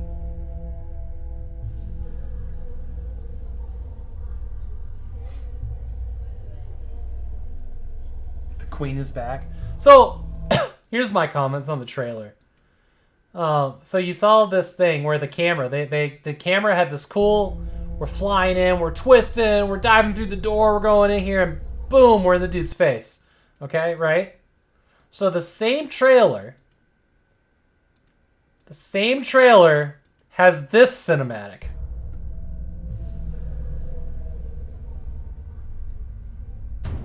And if you look at the very end of it, you'll realize that this is somebody as smoothly as possible moving a mouse or a controller because it jumps up at the end. Which amuses me.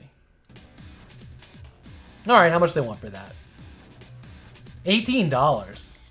There's no reviews. I don't think anybody's played this yet. Omega Creations, what have you done? What have you done? Just this. It doesn't look bad. The world looks pretty, but it's like the kind of pretty you get in like 2004 in an MMO, right? Well, you get the Queen of Rings, right? So, yeah. Queen of Dark. Not for me. Apparently all I play now is super hard Souls-like games. Sequential Dungeon. Old computer game vibes, charming look, and gimmick. Give them props for effort? Yeah, absolutely.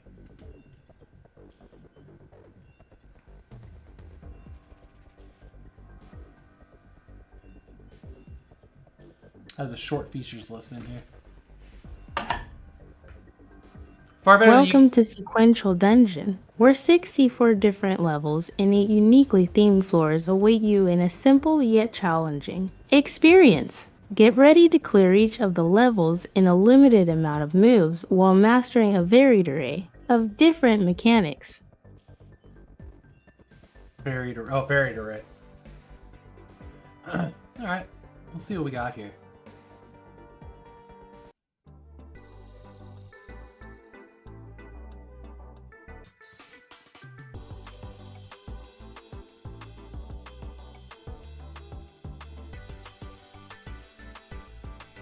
I kind of like the look of it. It's pretty.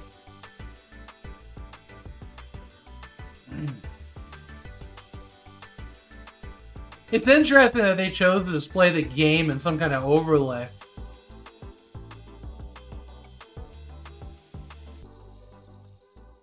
It's slide puzzle. I know.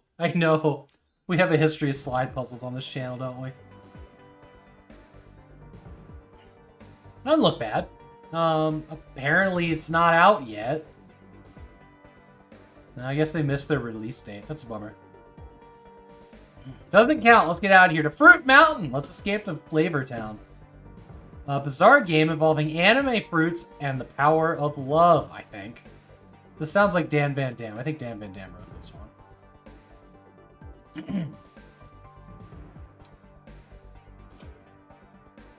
Fruit stacking puzzle game. Connect the same types of fruit together to make them grow bigger. And bigger, stack them up without letting them overflow from the plate. And build your own fruit mountain. Oh, that kind of fruit mountain. I see now.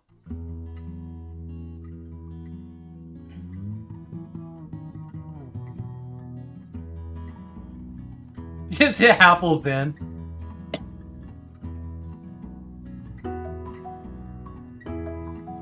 Yeah, I was just gonna say that the grocery stores don't like it when you go into produce and play Tetris to get a better fruit. I see a lot of apples. Alright, this actually looks fucking satisfying.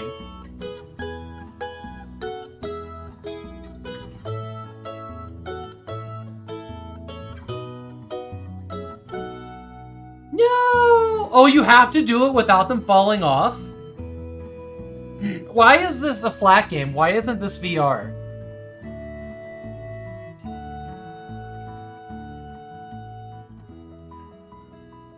This is the mobile game? Maybe. Let's look at the overlay. I don't know. Maybe. Maybe it's a mobile game. 3D Tetris? Yes, it is like 3D Tetris. 11 users, 100% of them say it's good. They only want $8, and that's actually a lot. $8. $8.99 off sale is quite a bit for that game, I'll be honest. Oh, hang on. I think all the reviewers probably received it for free. Let's see what we got here. No, just one? Just two reviews? Yeah, that's way too much for that. Yeah, I agree. That is like $3. That's a $3 game. Lightyear Frontier! That's a strange ends of words there. Frame Break and Amplifier Studios. Lightyear Frontier is a peaceful open-world farming adventure on a planet at the far edge of the galaxy. Climb into your versatile mech and start your new home on a distant planet with up to 3 friends as you farm alien crops, build your own homestead, and explore the untamed wilderness of the world. So, yeah, this is MechWarrior Valley. Dude, this looks beautiful. I'm in. Fuck it, I'm in.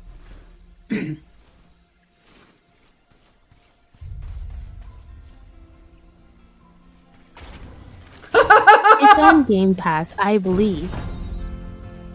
Look at the John Deere, like, crotch of that mech. It's so good.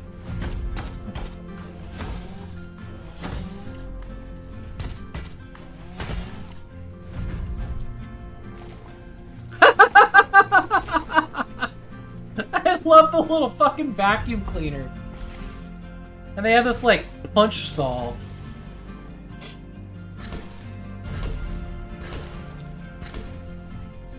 This is a little bit of Slime Rancher, isn't it?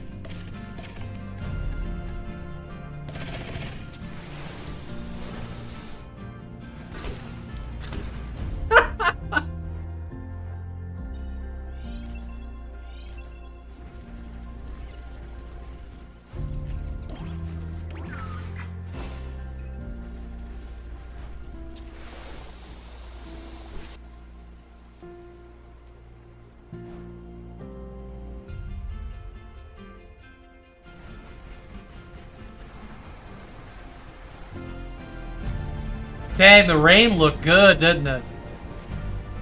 Hey, you can do it with friends?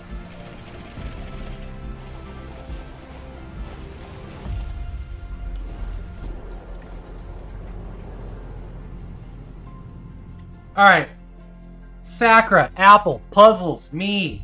Let's play this co-op. We don't have to buy it right now, but let's play this. Yes.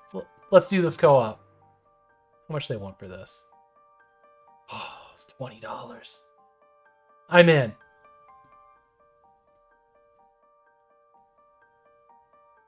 Also, and on Game Tonda, how many Pass. people can be in it? How many people can be in it? With up to 3 friends. Yeah, this looks great. This looks great.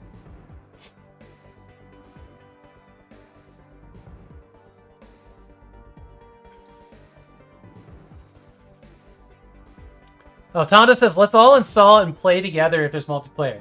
There's 4-player multiplayer. 4 mechs? I mean, max? That's right. We can figure it out. We can figure it out. We can get a server. Maybe we can, like, it can be interchangeable. Like, we can get a server up and we can all just join and do stuff or something. Yeah, I'm in. I'm in. I don't know. Like, maybe we wait till it's 1.0 and maybe it'll be more players after that. I don't know, but this is cool. Here. Y'all bookmark. Y'all bookmark. I'll post it in the chat. It might be worth waiting till 1.0. Yeah, let's not forget about this one. I'm gonna follow it and get news about it. What's their timeline here for 1.0? Our current plan is to spend about 1.5 years in early access. We'll also embrace the fact that plans can and will change. Yada yada yada. Full version. Early access represents only a portion of the full game. The full game will feature several new environments, plants, resources, animals. The game's story will also expand during early access. Yeah, it might be worth waiting till 1.0.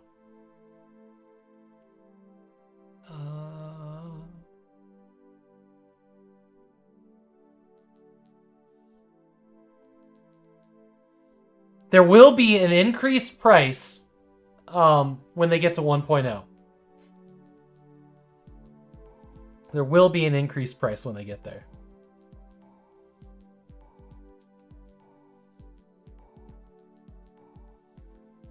But it the day before.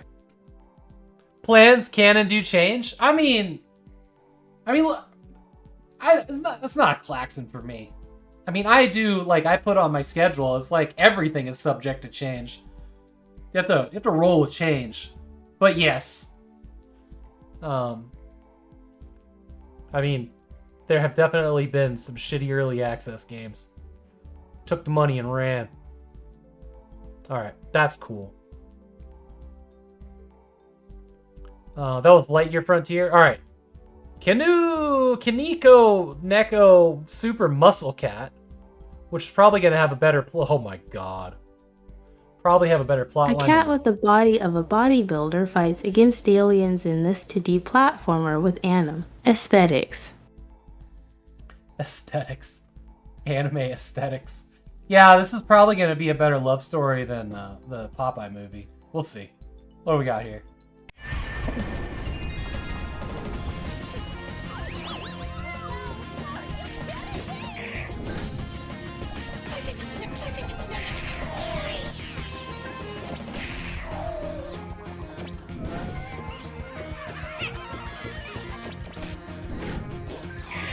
Yeah, this is ridiculous.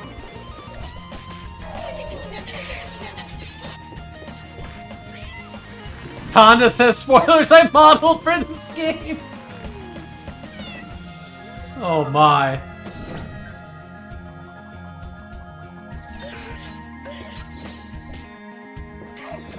There I am.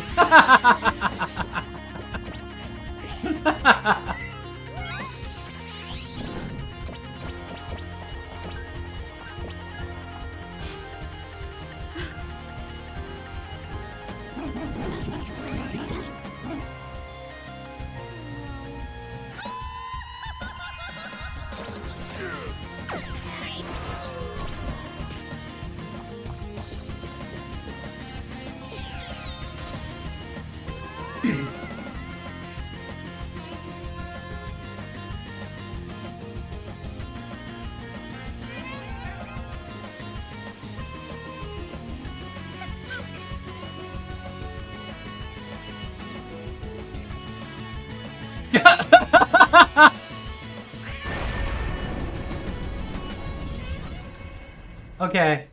I hate that that looks good. Oh my god. That looks amazing.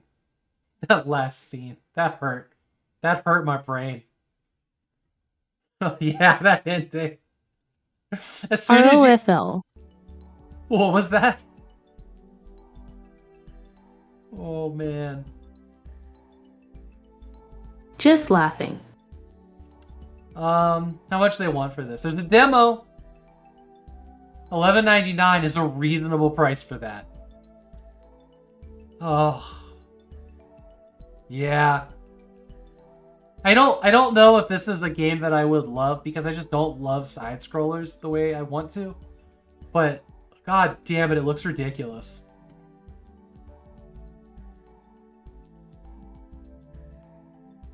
Like, it's just so over the top, you have to love it. Alright, Operator Ace Infinite Survival. This was done by Shadow Games. OASIS is a simple wave-based zombie survival shooter that combines the best elements of classic arcade-style shooters with the atmosphere of an alternate 80s dystopian world. Just relax and have some fun, solo or with up to 3 friends. This is a very dark game. Except for that.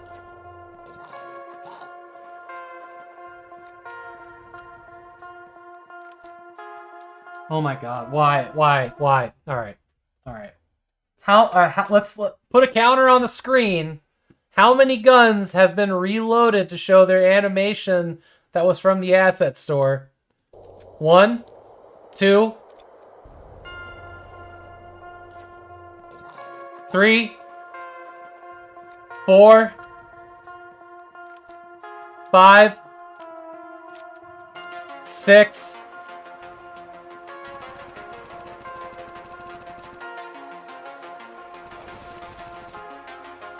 7,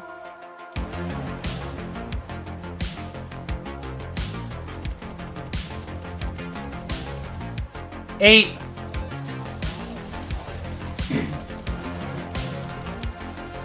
9,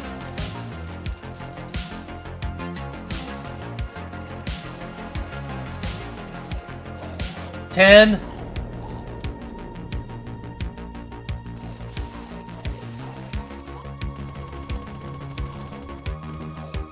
11. Doesn't, yeah, okay. 12.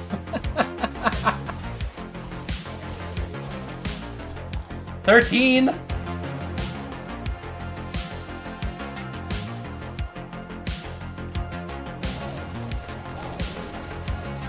14.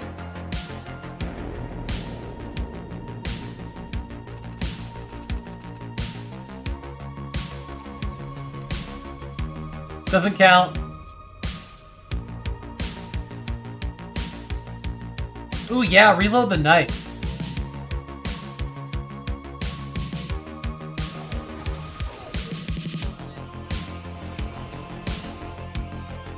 $15. 16. 17. 18.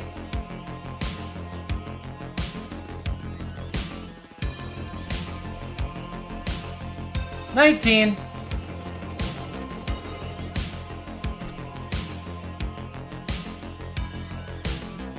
20. 20.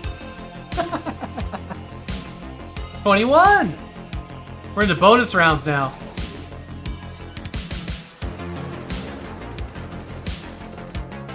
22.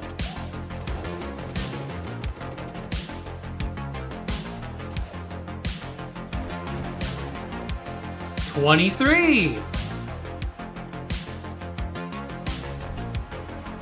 24? Yes. 24. 25.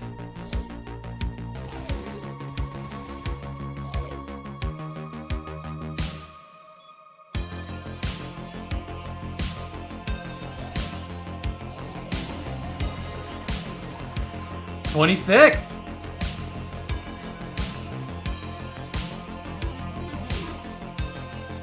27. I think we're gonna reach 30. No! We only got to 27 reloads? Oh, man. There's 27 reloads. And probably, what was it, a solid, like, 8 of them? 8 of them weren't even, like, I was shooting all the bullets out of the clip. You like the song more than the game. I couldn't look at chat at all. I was afraid I'd miss a reload. How much they want for that? $13? No initial sale? No user reviews? Kind of checks out. Alright, what's next? Midnight Scenes, a safe place. $13, nope, yeah. Oh, this looks cool.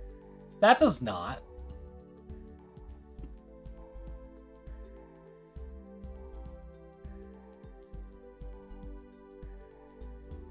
Some of the art style kind of reminds me of Cosmic Voids games. I delayed the ads, so they'll go in like 3 minutes. Oh, you delayed the... Okay, perfect, perfect. We'll take a break. We'll take a break right after this one, then. You seen this on GOG? It's not your cup of tea. I know this name.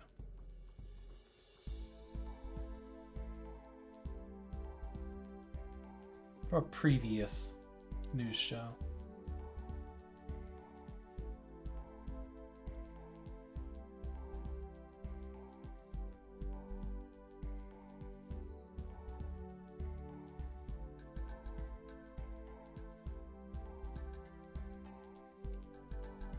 Phil's life has crumbled to dust. The four walls of his room have become his safe haven. He yearns for sleep, but terrible nightmares haunt him. Welcome to a new dimension of horror. Welcome to Midnight Scenes. White.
Jesus.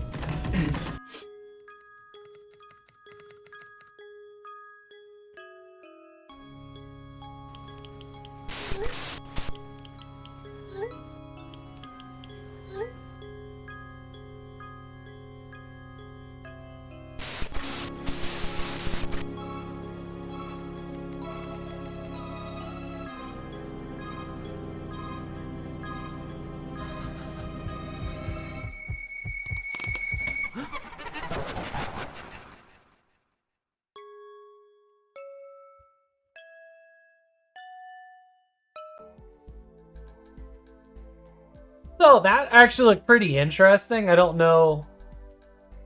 Aha! I see Dan Van Dam put it on their list. I don't know if that's a game for me. Actually, you know what? At $5.39, I think on a little bit more of a sale, I might try it. Looks like we get ads about the play here. This is the fifth in a series of short horror tales with adventure elements by Octavio Navarro, creator of the critically acclaimed games The Supper, The Librarian, and Uninvited, an artist on Thimbleweed Park and Photographs. Oh, interesting. Okay, so there's a whole series of these. That's neat. Thought that was interesting. Yeah. All right, we're going to take a break. Ads are going to play, and then we're going to get back to the rest of this list. See y'all in a few minutes.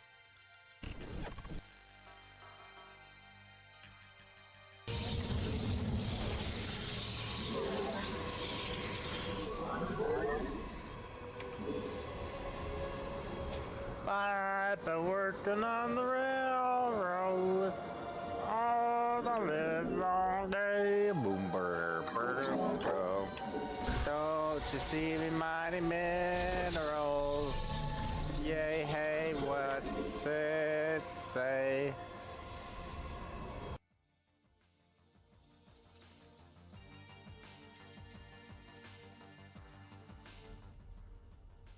Thought maybe we could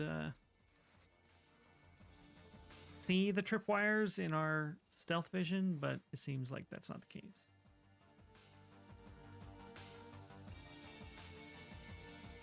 So our Mojo Dojo Casa.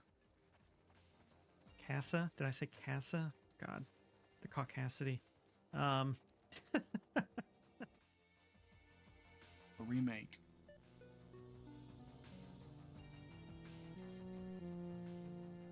Mechanically, they are the same. There are some differences, quality of life changes that the remake made, but there are some subtle differences between the two. But yeah, for the most part, they are mechanically the same. One more.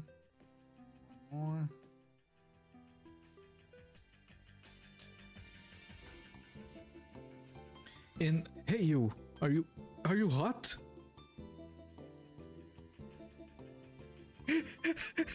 What? Pardon? You only have trouser and boots on. Where is your shirt? You're weird. Grr.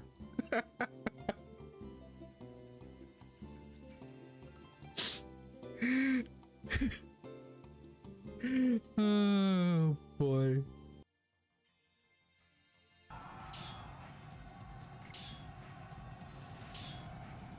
Listen, don't split hairs with me.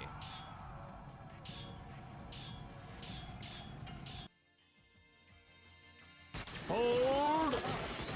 No, dude. Oh no, I'm dead. I didn't save it this whole time. Mistakes were made. Mistakes were made. Shit.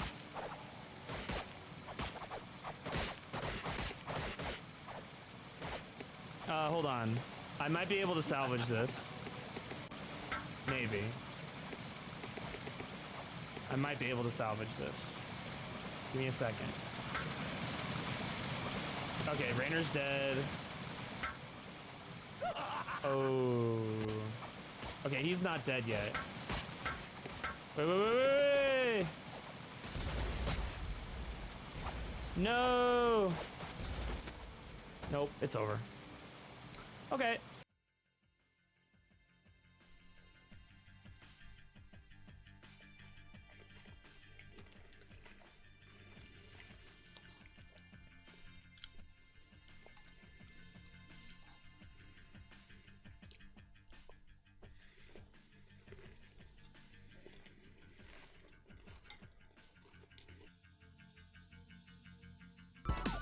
You like to jump right into the edge and bypass the little block? Let's see if I can do it. Nope.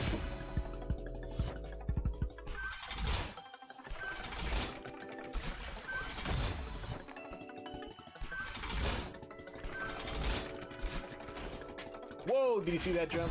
That would have been cool. That was a nice cock, boat. That was a nice cock. Leave me alone.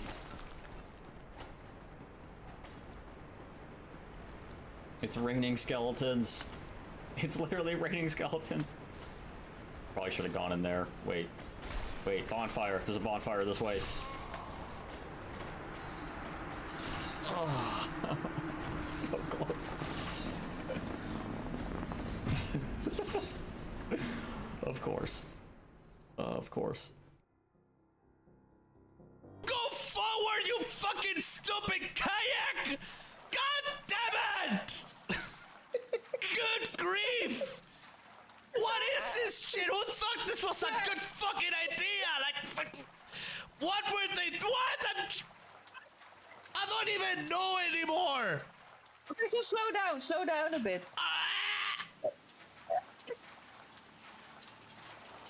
Okay, you can go. It's all right. You'll be fine. We'll be take some fine, force yeah. damage. You'll take some force damage in a bit, but it's yeah. I think you'll need a health pack at this point. You think so? Yeah, maybe. I don't have that speedy. I forgot to add it. Oh, what the? No. Don't. Fucking stop! Fucking stop! It is the same crystal! Man, Catassio's fun. I swapped out my Micheladas for the little bit of Sprite that I found in the fridge and some vodka. So we're in the downward spiral now.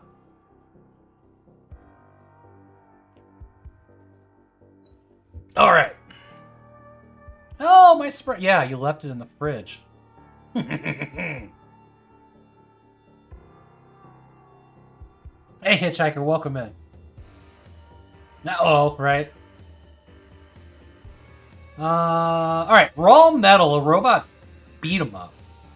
Oh. This looks interesting.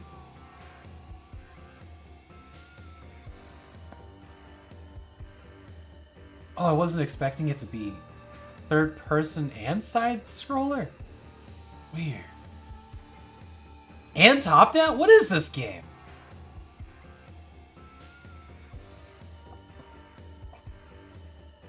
Infiltrate the depths of an exoplanet mining facility to scavenge for gear and challenge a corrupt mega corporation. Utilize gadgets and equipment in high-stakes stealth, and hone your fighting skills in breakneck combat in the stylish stealth action dungeon crawler. Alright, let's watch the trailer. This might be it. Might be it. Alright, let's do this.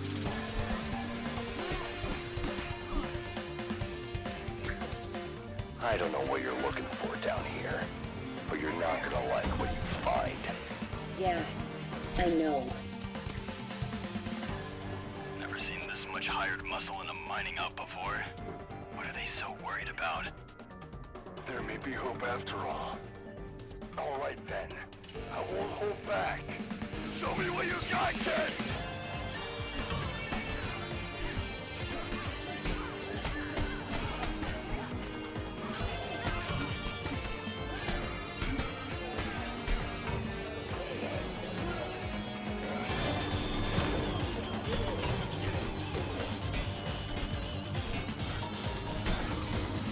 This suit, this power, you can't take it from me. There's so much energy, it's unreal.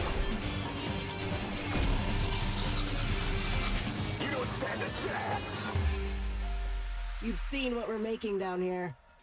It scares you, doesn't it? Yeah, that's I like this. They did the yellow Steam logo. That's interesting.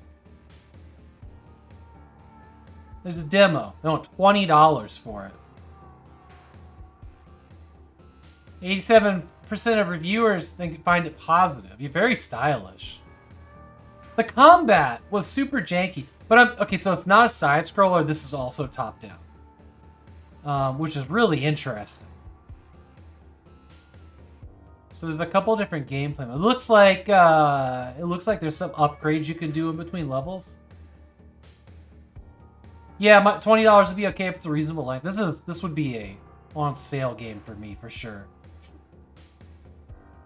So these are all robots, right?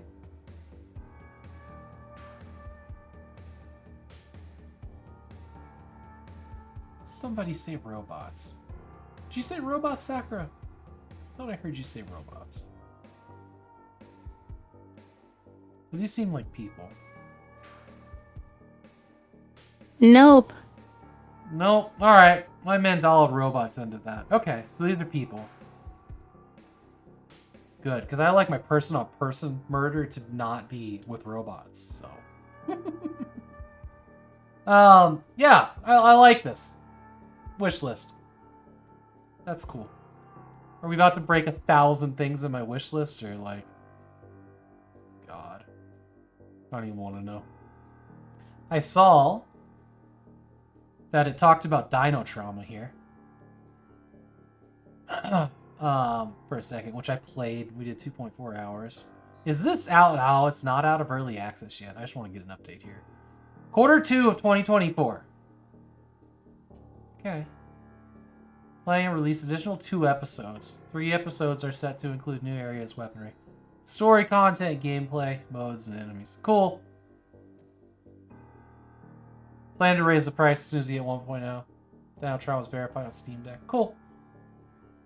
This is a neat game.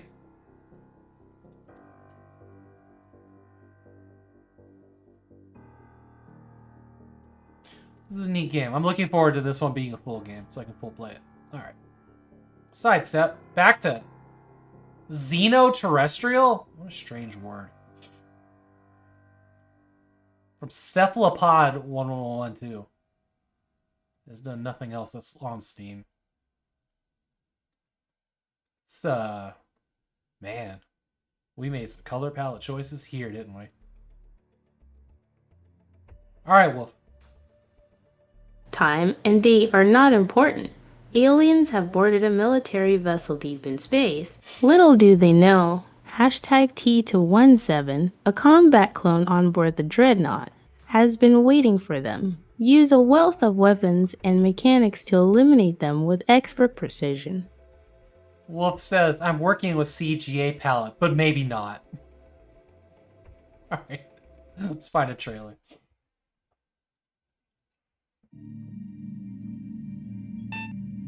Oof.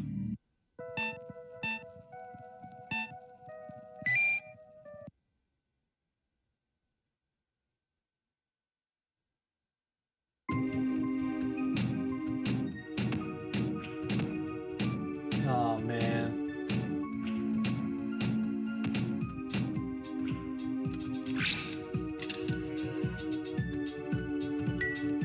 But why does he need a grappling hook when he can dash?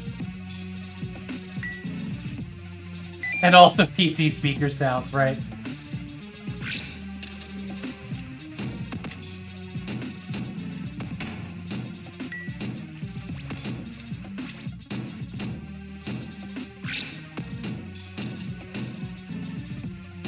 Oh god, that is like...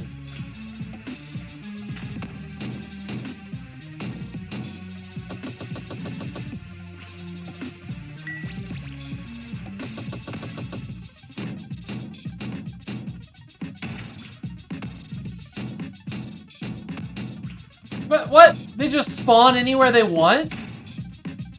Oh, that's some kind of boss that teleports. Was not clear.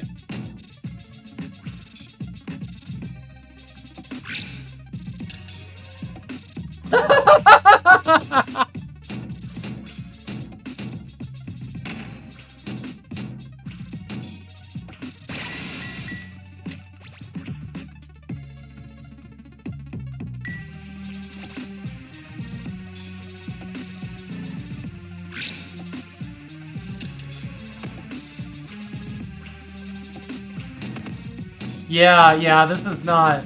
Okay, oh my god. Okay, y'all can't see it.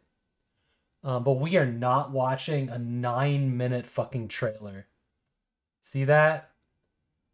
That is a 9-minute trailer.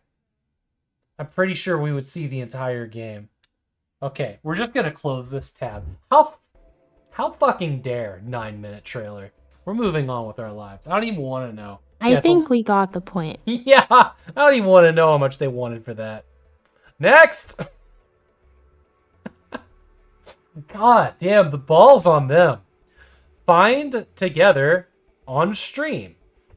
Find the word game to play with chat. Lame, but apt title. Okay. God, that is Skittles.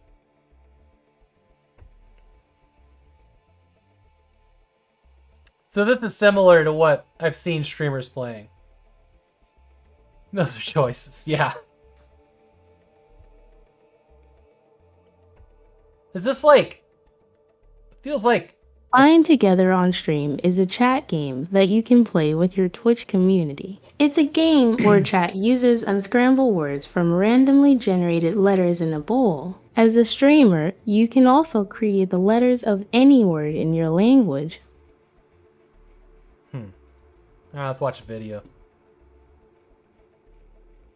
30 seconds. Similar to like words on stream. Or Yeah, like whatnot. that's what it is. Yeah. That's the game I was trying to think of. Hook. Dude or Snickle?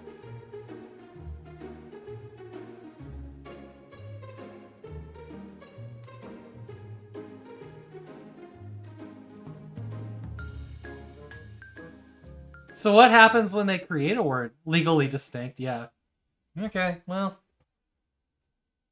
I'm completely indifferent to that.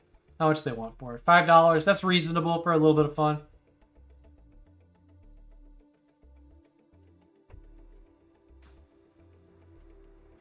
Do you like chat spam? Good news!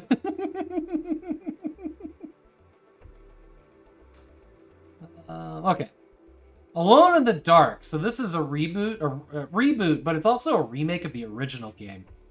If I understanding this correctly, this is the original mansion from the very first Alone in the Dark 97? No, I don't know what year Alone in the Dark came out. Return to Dorsetto Manor in this reimagination of Alone in the Dark, a love letter to the 90s cult classic horror game. It's a rare horror game you're curious about, Wolf? Original Alone in the Dark is fantastic. Was like 92 or something. Yeah, I have the trilogy. I received a disturbing letter from Damn, that looks accusing the good. staff and all the other patients of being involved in some cult, and now they're also out to get him.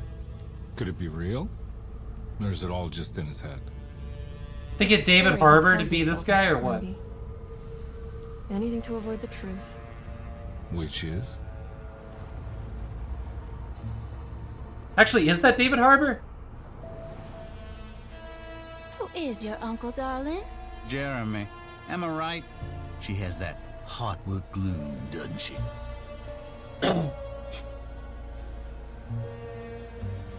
I heard you were trying to break Jeremy's promise to the Dark Man.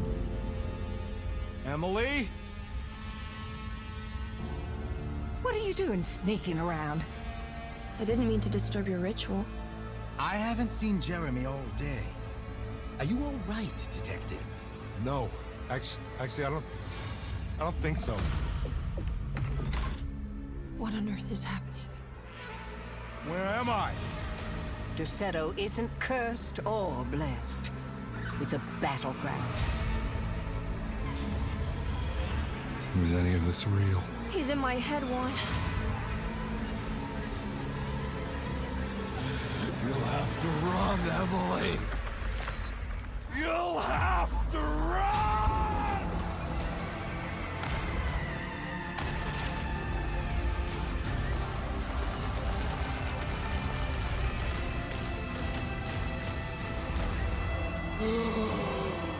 My God! Don't leave me alone. There must be something I can work with. Come on, Carnby, think. Not everyone needs to be saved, Mr. Carnby. You should know that by now. I did everything you wanted. What else can I do? Today, the American Expeditionary Forces face considerable John. losses in France. I think I've lost my head. The brave men who were John. defenders not of just Europe, I am sorry. not the world. I can't do this. What's the matter, Emily? Lies. More lies. Spring! Wait! Yeah, this looks so fucking good. I am all in. I'm actually blown away by that trailer.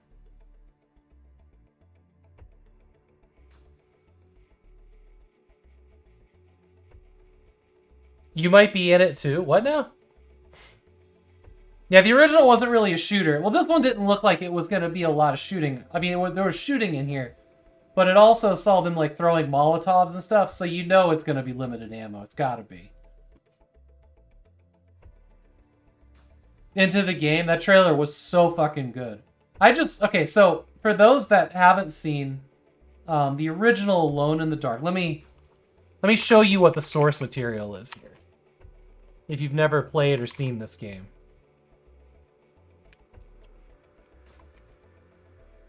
So it is a reimagining of Alone in the Dark 1, from the best I can tell. And this game it's before Resident Evil. Some people, like, refer to another like NES game as being why Resident Evil exists, but I don't think that. I think this game is why Resident Evil exists, because this is way more the formula, the tank controls.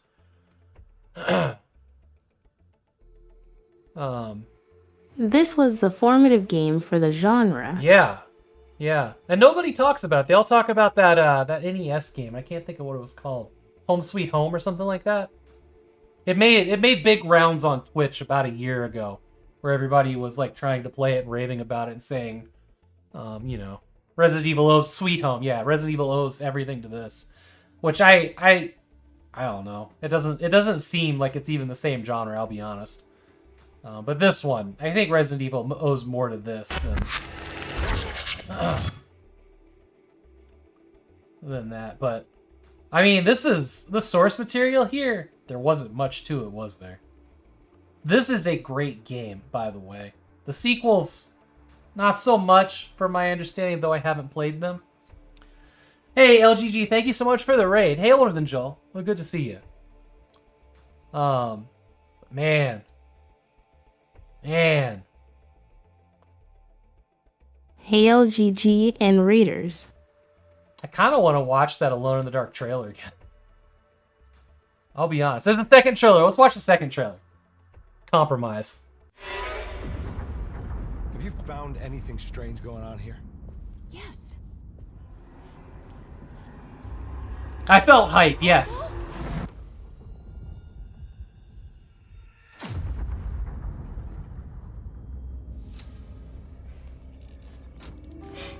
Did you bring a gun?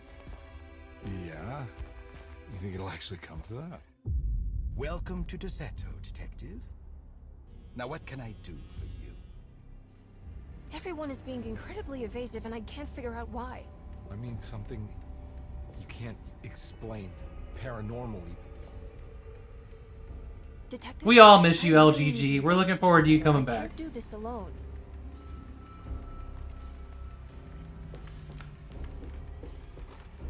Emily's here. The doctor may be all about science, but I know these roots have power.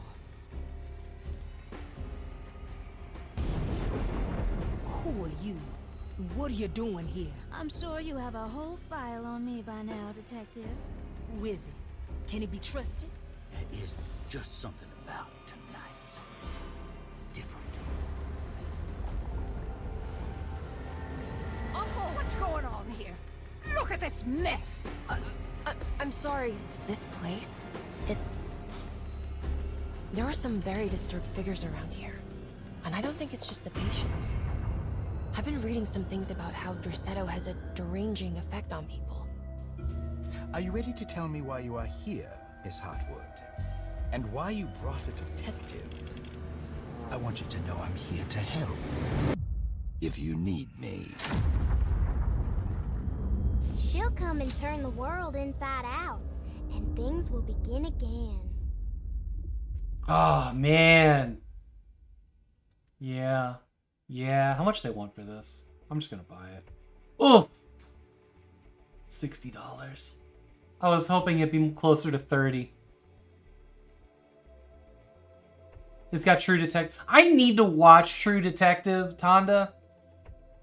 I need to watch that. I've seen At good least things. it's not 70. It's true. It's true. There's a 1992 cop. Oh, a cop. What? Yes, this. This is good DLC. This is what I'm fucking talking about. I love this so much. Yeah, that's like 2 Mavica print packs. God damn it. Oh, man. Yes! You were keeping those skins quiet so I could see them. These are so good! I love this so much. I might buy the DLC before I buy the game. What else? What else is it? Vintage horror film. No. No. Oh, okay. Okay, so it's got like some Resident Evil filter grainy to it. I was Black and white as sepia. Yeah, I'm fine with that. I like this grainy one. But I was kind of being like, oh my god, are they going to take all the textures out of the surfaces? Because that would be the way to do it, right? We don't need reshades, we need D-shades. That's cool. This is cool. I'm going to wait for a sale, but I'm getting this.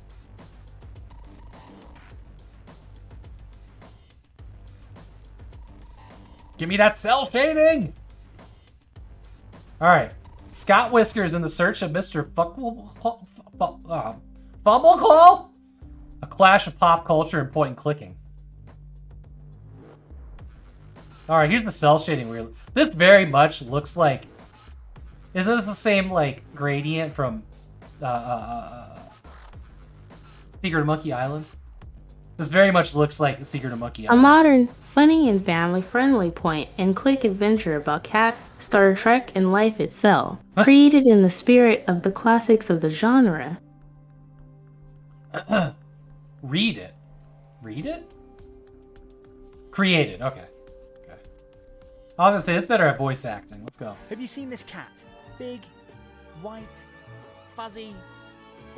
I'm looking for this cat. A Mr. Fumbleclaw? Hello! Does this thing work? Oh god, look at that Talk to chihuahua. me! Oops. Good kitten.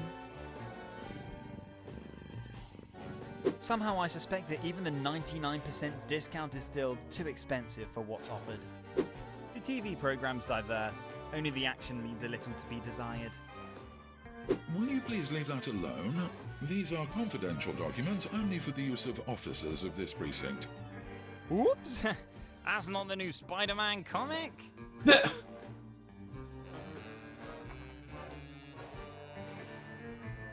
A meteor must have hit here. And before long, spooky events are taking place in a creepy mansion nearby. Damn! I think there was a cat hidden in the box. Told ya! You have to save it. You have to save me! Coming soon to your cinema. Planet of the Cats! Eh.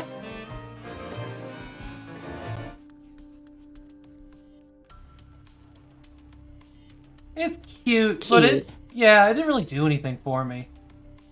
The art style had some whiplash to it, for sure. Somebody commented on that. Yeah, hand-drawn backgrounds. Yeah, weird Sim-style model. Yeah, it was bizarre. It was like two different people joined forces to like make a game, and they never actually looked at what each other was doing. Fancy Factory has done other things.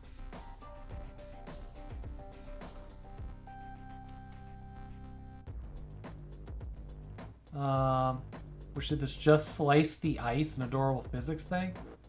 I mean, when the Steam trailer has to be on an iPad. Okay, I'm already out. What's next? Oh, Slice and Dice. Please be a different game. Okay, woo! This one, 98% out of 245 reviewers on Steam. I'm not sure exactly what this game is, but it looks kind of cool. Tactical dice rolling roguelike combat. Take control of 5 heroes, each with their own unique dice. Fight your way through 20 levels of monsters and try to take on the final boss. If you lose a single fight, you have to start over, so be careful and lucky. So there's no, like, I can see, like, dungeon backgrounds, but there's no, like, actual, like, traditional gameplay. Like, there's no characters on the screen, that's what I'm trying to say. Which is interesting. Like, it's just a background to be a background. Oh, let's watch the trailer. It's a simple dice roller. Yeah. You need a lot of imagination here.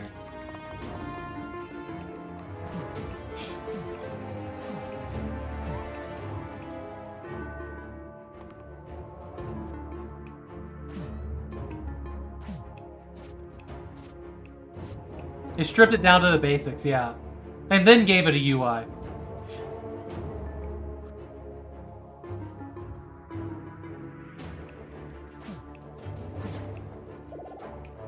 Imagination, what's that?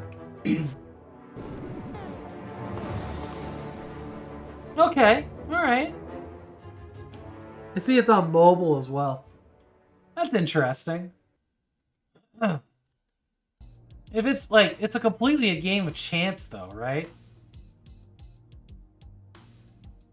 There's a demo. I'll try that. Okay. Sacker's gonna try it and report back. This isn't $9 is not a bad deal for that. I wonder how much it is on mobile.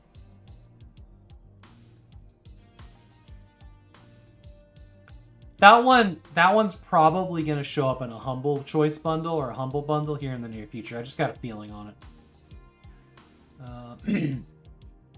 Well, you assign the dice, and there is a little bit you can do. Okay. Master Maker 3D Ultimate. Oh boy.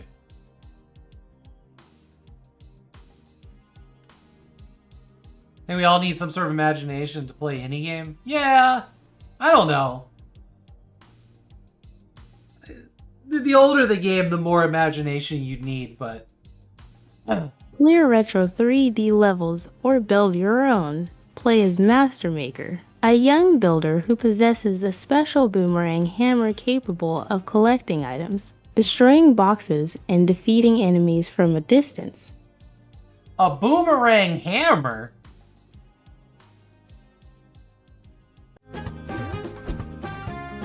Oh god.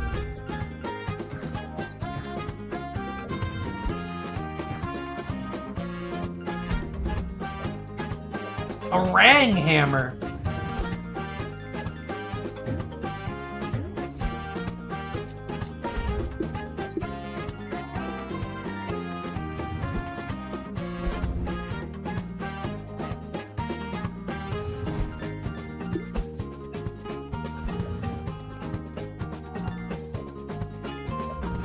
So this is Mario.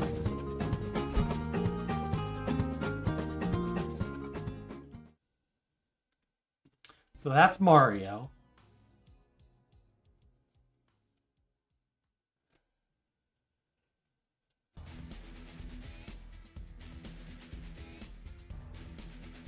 $10, £10 Super Mario Glider 64.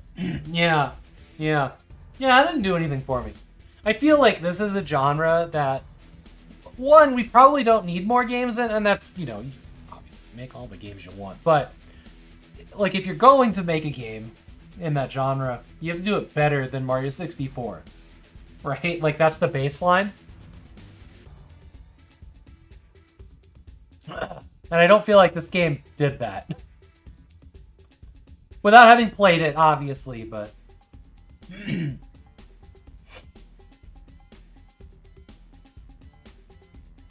Derek DF has done... Use for you. Did I say pounds? Yeah, euros. Okay, fine. Alright, Alpha Protocol. It's on GOG now. They brought it back. This game was delisted a while back. I tried this game. I played this game on the 1 hour stream. I was having issues with one mission in it. I'll be starting this on Wednesday. Cool. I'll probably watch the first little bit. I do want to play through this game at some point. So I don't want the spoilers, but I'll watch the beginning, the parts I've seen. This is a very janky game. But there's I know there's a cool game in here. I know there is, and I will play through it, and we'll discover it. But the day that I was like, hopefully less janky now. Hopefully, yeah. But it did not click with me the day that I set out to play it. Luckily, I wasn't playing on full streaming it because I didn't want to jade the whole thing. Sometimes you have bad game days.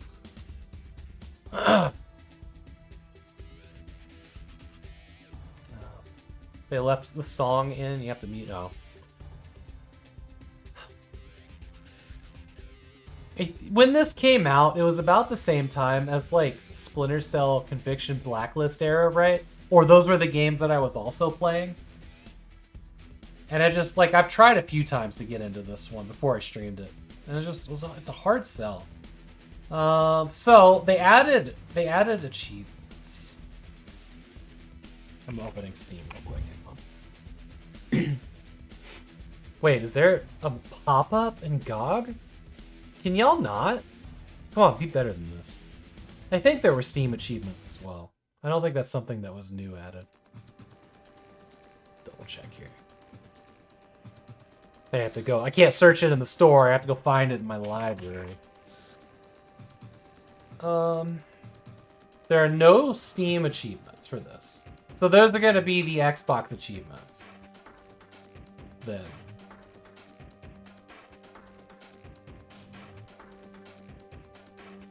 Alright.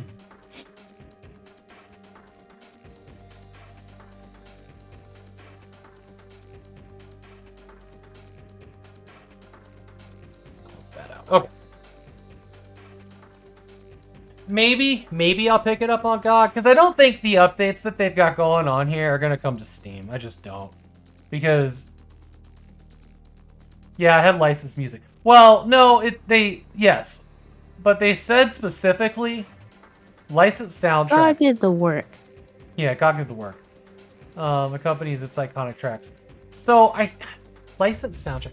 I don't know if this means that they re-licensed the music or they have a new soundtrack that they licensed for and replaced it, re-implemented it. Need the physical disc for the 360? Yeah. Lightspeed called the Frame Breaker? Wow, you're playing the demo? Or you just bought it? Your accomplishments will not go unnoticed. There you go. Fully implemented on GOG. Sure. Full controller support. Yeah, support for newer controllers. That's great.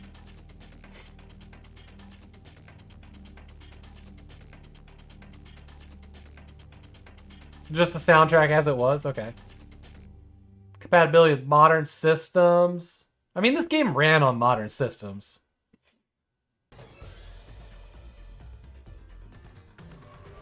Yeah. There's nothing here like... It's not like a graphics update or anything like that. Maybe I'll pick it up on GOG. It's not expensive. Offer ends. Wow, this is going to be like 10% off for a while. Not that that's much, but be that for a while. I'll put it on the wish list. At least. Yeah. I think there's just some selling points here that don't really mean anything. Because this had perfect controller support on PC. You know, it had the music, it has several different languages. And it ran on modern systems. No major overhaul, No. but should be, hopefully, less buggy.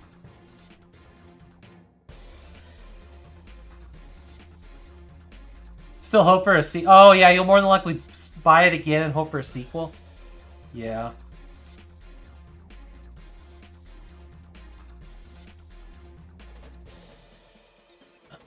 Yeah.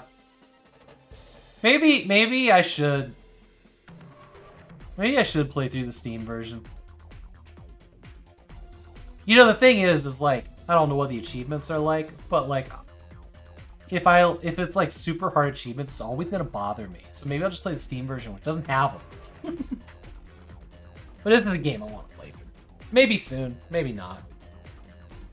My big thing that I gotta get through is Outcast.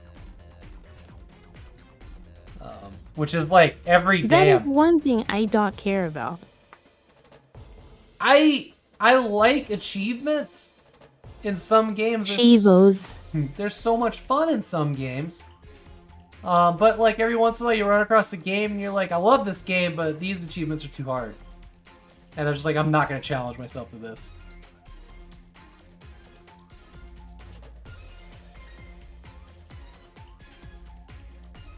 The TA, Jillax says the TA ratio is pretty low, so I don't think achievements are impossible.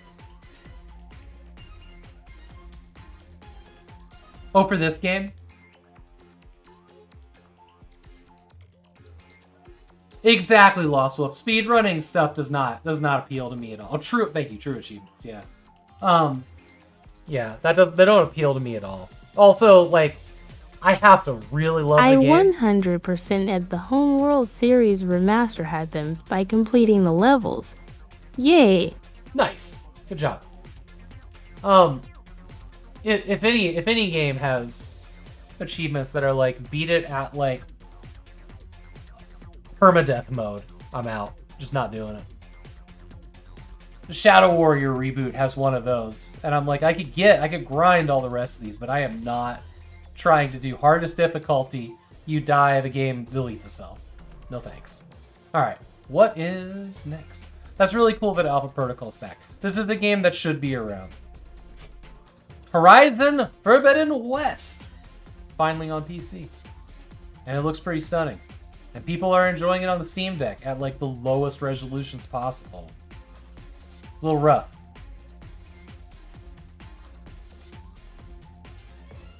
Evidently, it runs really well. Yeah. I went ahead and bought this. This is what I spent my premium money on. I feel like I need to play through Horizon Zero Dawn 1 again, and I never did its DLC, the Frozen Waste or whatever it was called. Let's watch... Oh, yeah. I'll let you read the thing, and then we'll watch the trailer. I have heard about this game that it is like they did too much with it. Or I'm not sure exactly what that means. I was talking to Sean about it.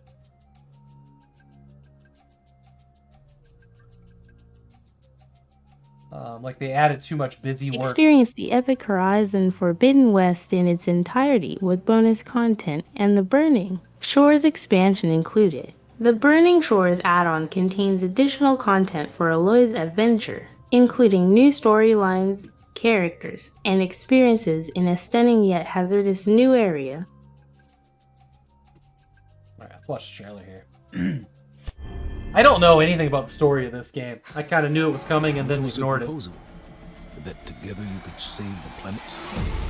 Lance Reddick. Rest in peace. It's not about the distant hope of creating a new world. It's about preserving the one we have. Oh, Eloy. Have you learned nothing about the enemy we're up against? In the West, war is the rule. Peace, the exception. Get to cover!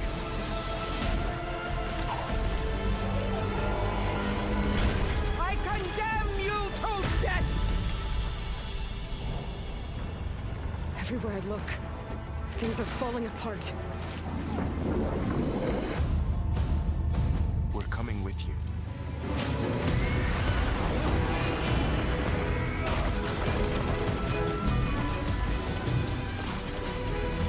God damn, that's cool.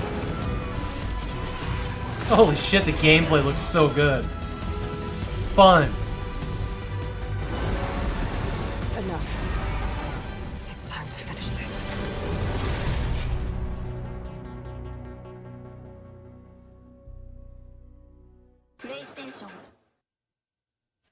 The first game, Tonda, bump it up to the top of your list, man. The first game is so good.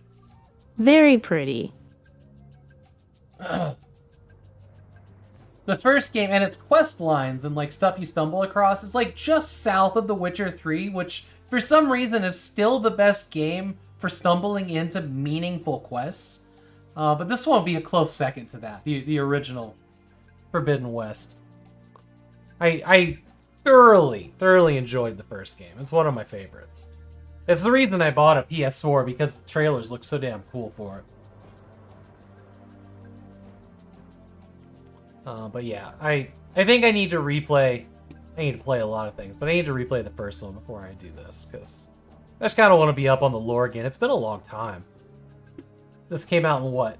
2016? 17? The original? Backlog's so real, right, LGG? It's so bad. I've bought so many AAA games that I haven't touched. Like, I bounced off of Starfield real hard, and then I still haven't gotten around to Jedi Survivor yet. But it's cool. It's out. It's full price. No discount anymore, because it's... No, it came out this week. There's no discount. There was a pre-order thing. I went ahead and pre-ordered it and got it like an outfit and a weapon. It's kind of whatever. But there's still Steam exclusive stuff, which honestly looks pretty dope.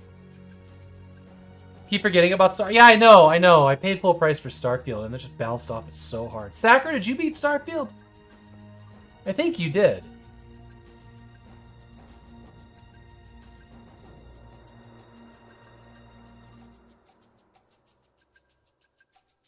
Sacker beat it because you mainlined? Got it. Wait, I can talk here. Yeah. Lol.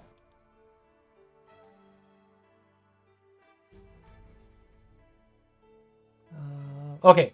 Thunder Helix. Y'all ready to be excited about something? Yeah, I just pushed the main story hard. Oh, yeah, I remember you saying that in Discord now. Here's something to be excited about, because this is so beautiful. This is exactly what we were looking for, and we didn't know it.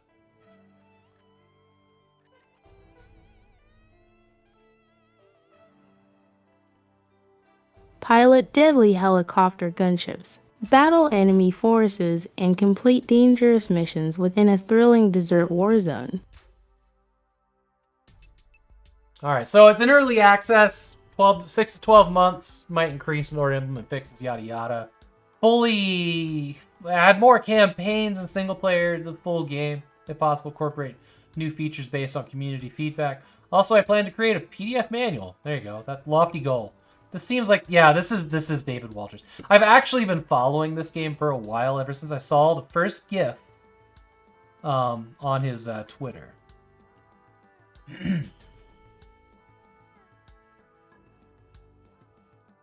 Alright, let's check this out.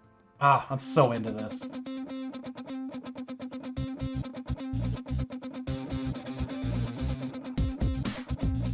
I'm probably just gonna buy this straight up tonight.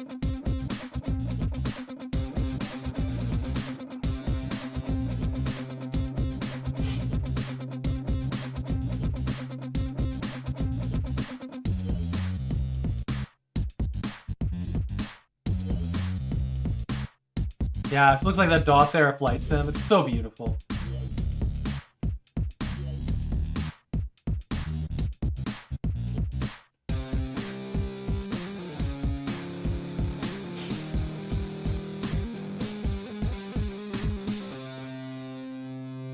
Yeah. All right, let's go see what the damage is. Oh wait, have a camel. No one knows why. It's good. It's good looking. Oh, $20. Okay. All right, fine. We'll just go ahead and slap that in the cart. There's always gonna be one thing I buy every Friday, and I think that's it. This is airdrop camel. This is the game I've been waiting to support for a long time. How about you, Sakura? This seems like a game you'd pick up.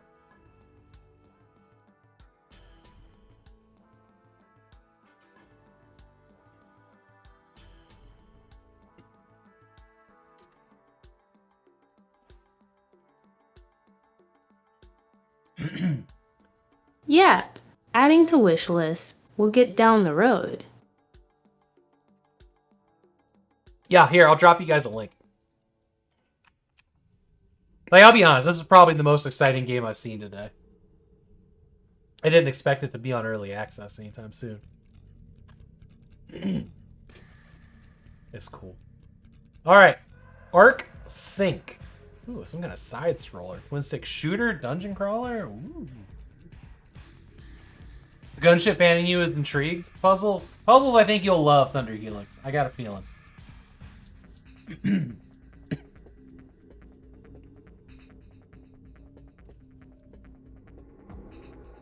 Visually reminds me of Abuse.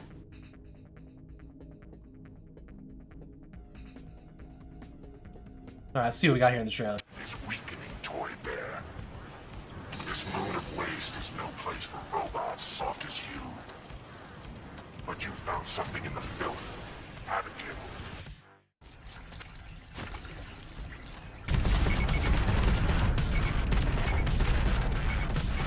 A machine jump with unprecedented velocity. Move with relentless speed.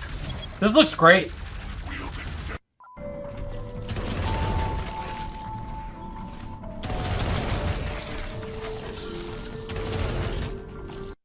Wielding devastating weaponry and advanced utility.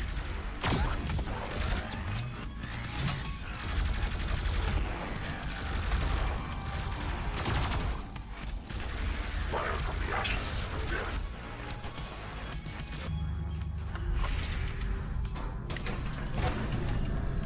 Nice. Is it enough to get you home? You got it, Wolf. This looks great. I like this. There's a demo to be played. Demo to be played. It's Wired early from the access. ashes of twin stick shooters, Arc Sync evolves the genre with breakneck player movement and combat, survive and buy weapons, utilities, and upgrades. Then risk it all as you fight to survive and take a toy bear home. Oh, look, there's the toy bear. Maybe I did see that in the beginning of the trailer. What do they want here? There's a 14. That was actually a significant discount on early access launch. But yeah, there's a demo. There's a demo. Cool. All right. What's next? TerraTech World. So this is a... They specifically don't want to call this a sequel to TerraTech. I remember reading that somewhere. That's really all I know about it. But TerraTech Worlds is like an advancement of TerraTech and not a sequel. TerraTech Worlds is an open-world PvE survival game set on an uncharted alien planet. Explore, mine, build, craft, and battle your way through natural hazards and dangerous enemies. To harness the power of your environment, play solo or up to 6 friends via online co-op, and get ready for adventure. I don't know if I ever got around to playing the original TerraTech.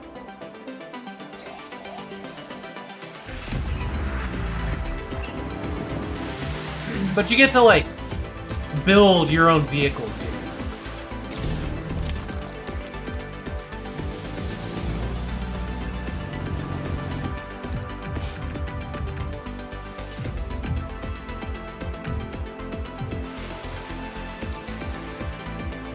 You know, maybe I did play this I played game. a demo. It wasn't quite what I was looking for at the time. I think I did play this a little bit back in the day. The original, I mean.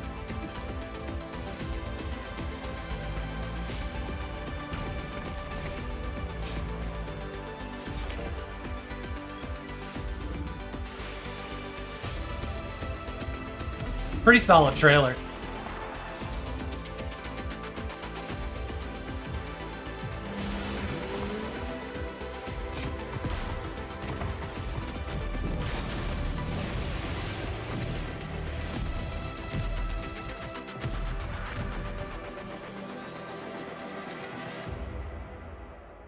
Wow, that was a lot of planets close enough to, like, affect the gravity. Did you see that sky? Holy shit.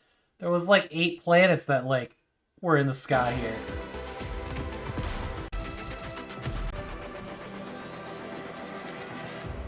That's a lot, man. I feel bad for their tides. Holy shit. What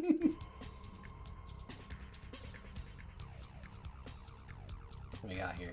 $30 off sale, $26.99 right now.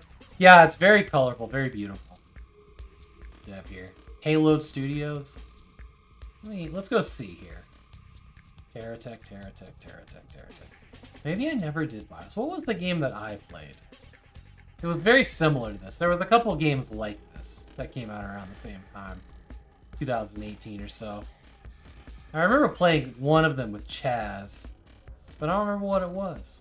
Space Engineers? No, it wasn't Space Engineers. I never did buy that, I don't think. That is a game... Yeah, I never bought Space Engineers. That is a game I thought would be really cool, and then just never got around to buying it for some reason. Hey, Mac, welcome in.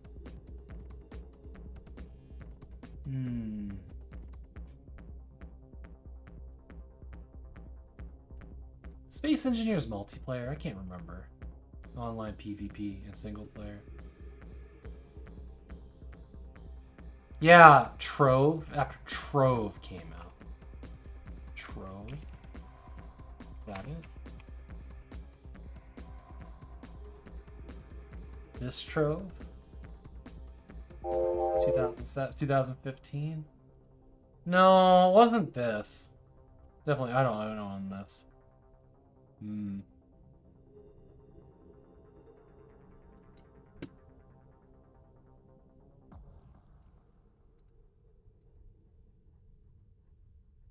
Yeah, there's games from this lineage. No, it was very specifically a vehicle-based game like Terra. Let's look. All right, Google. Games like Terra Tech. Let's do it.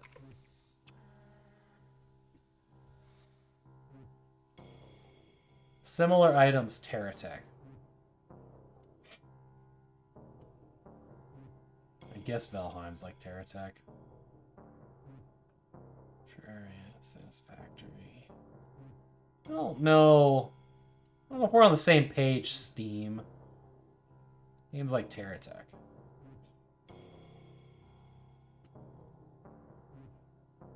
No. I know I played Crossout. Crossout was interesting. It's kind of like that game. But there was another one that wasn't Crossout. Yeah, we did 14 hours of this, but you could build vehicles. Kind of voxely. Even though they don't look it like that. Just played a bunch of that with Chaz.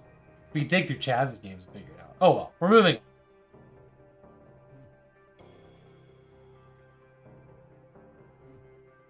Scrap mechanic? No, what's that? Okay. Mecha Knight's Nightmare. For this next one, new DLC just came out. I wasn't aware of the game at all, and it looks really cool, so bringing attention to it. Nice. So let's swing over to the main game page here. This kind of looks like Xbox 360 era BattleTech. Like it has that look to it. Bloom and brown. Bloom and brown.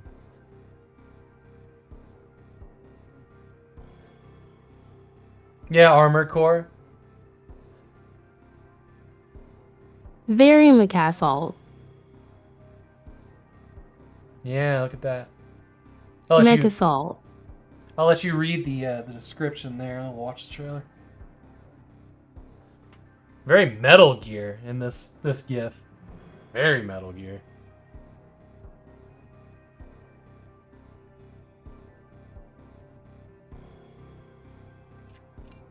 Mech action shooter, plunging the player into an apocalyptic war. Engage in epic battles with endless hordes of monsters in your powerful, customizable mechs. Monsters? That's right. Chili dog mechs.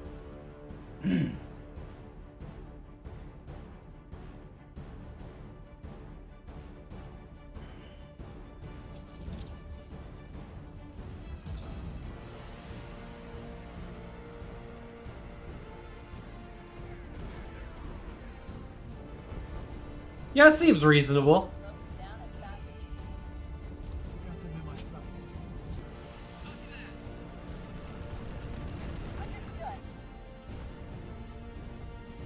It's a little bit like Mech Serious Sam 3, though, right?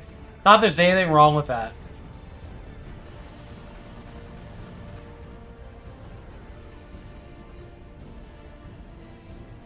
Think you saw a tree catching on fire? That's cool.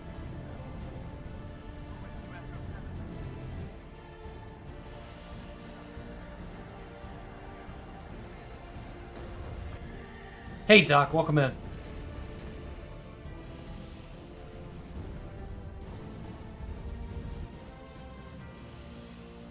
Mecha Knights. It's pretty cool. I wonder if the game's discounted because they've got the new DLC out. $15, no discount. Might add to the wish list. That's pretty cool. What's next? Is that the last game? think that was the last game. Let me snooze these ads real quick here. Okay. So one thing that we're gonna add to the end of news show each week was we were gonna do community highlights, which I kind of was like, hey, let's do this like yesterday. So we only have one, but in the future, if you guys want to submit cool things you've done, clips. I added a clip. You will need to go back to the Google Doc.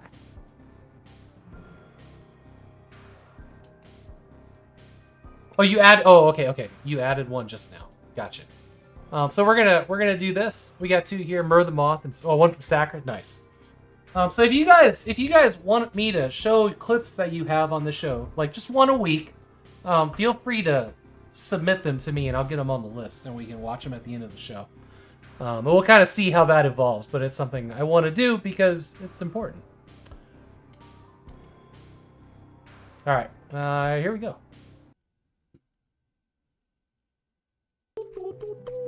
Something funny will happen if you shoot the left window with your slingshot. Which Zelda is this?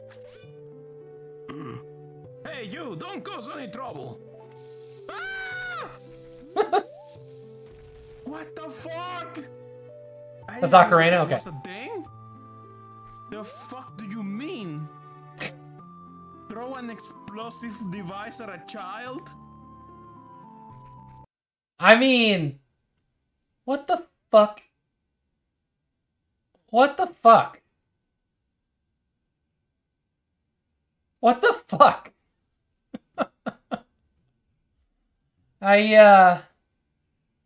Alright. Next. Yeah, what is going on with that? No. No. Are we watching? You guys want to watch it? Okay, let's just watch it. We'll just watch it. Fine. I'm gonna regret this, aren't I?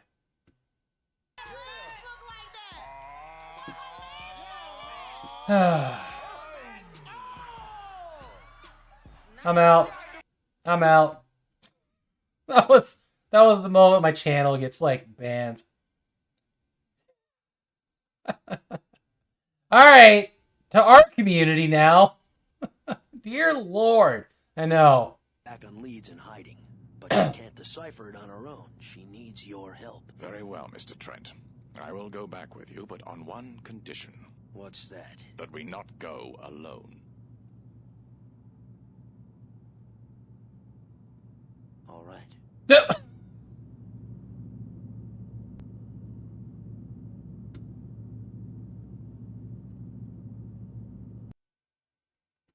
What's the weirdest look? Back on leads and hiding, but she can't decipher it on her own. She needs your help. Very well, Mr. Trent. I will go back with you, but on one condition. What's that? That we not go alone. All right. What? I need to play that game. We need to play that game soon. Like he just noticed a big... I know, right? The guy back there was like, oh, you guys talking about me? Alright, that's the show. We do it in 3 hours? Good. Good. That's what we wanted.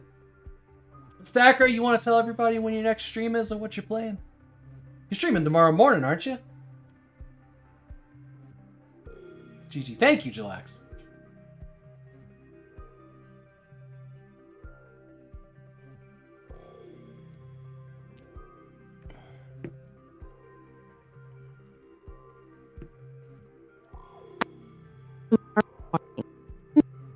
Uh-oh. Your voice got really choppy there.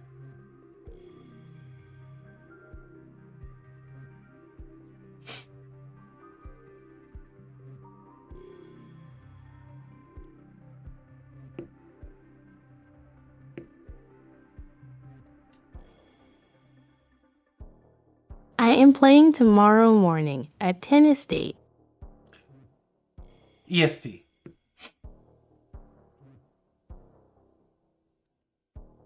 EDT.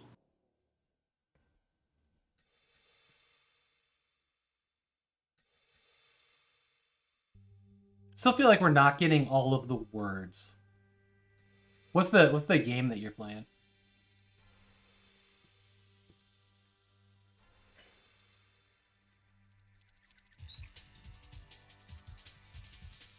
I think I'm going to look at one of my favorite RTS games, World and Conflict. Oh, neat.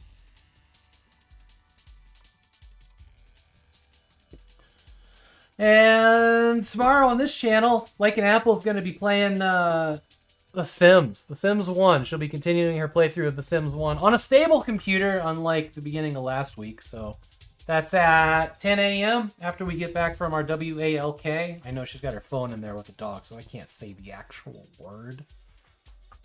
But yeah, after that, after we do that, we'll get some Sims going. And we're going to do our grocery shopping. And then I'll be back with Baldur's Gate 3 and that co-op like we were doing last weekend with Chili Bus and Miasmic. And hopefully some Jazzy Jet, if he's feeling up to it. Thoughts and prayers to Jazzy. He lost his father recently, which is the reason he's not like fully committing to Baldur's Gate, because you know that's tough. But he's a good dude, and that was really sad. I just kind of found out about it about 2 weeks ago. But yeah, thoughts and prayers to Jazzy and his family. We're gonna find somebody to raid. Sacker, you got somebody for us to raid? If you just want to post it in chat or whatever, I can set it up.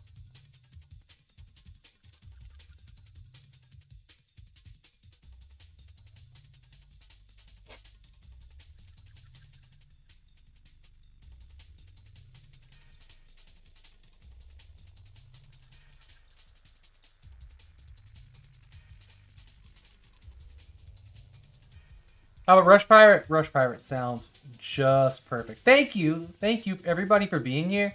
Really appreciate it. News show's always been a hard show, especially when it was like 5-6 hours long. Because it's a lot. And it's a lot of shit games. And I think that what we're doing now with a good team of people that are helping me pre-select games make this show, glad I changed the format, they make this show better and more enjoyable. Yeah, it is better for me. So shout out to all the people that are helping me out with this. Sakra, Dan Van Dam, Sean, Chaz, Toasty, and Haggard. But it is helping a lot. I don't feel overwhelmed with finding content for it by myself like I would have. And like the news articles have been so good. Like everybody understood. Really is speeding things up. Yes. It's just not overwhelming feeling now. Now we don't have to figure it all out on the fly, which is nice. Oh, I think that rig going here. So I really appreciate y'all. But yeah, we'll keep refining it. We'll keep coming up with cool things to do. We just gotta hit that like 3.5 hour mark. Because that's what feels good for this. Hey, thank you. We'll see y'all tomorrow. Enjoy Rush Pirate. He is sailing the digital seas in search of adventure, and he's taking us with him. Which TV only gets pulled up here. All right, let's rock, y'all. R.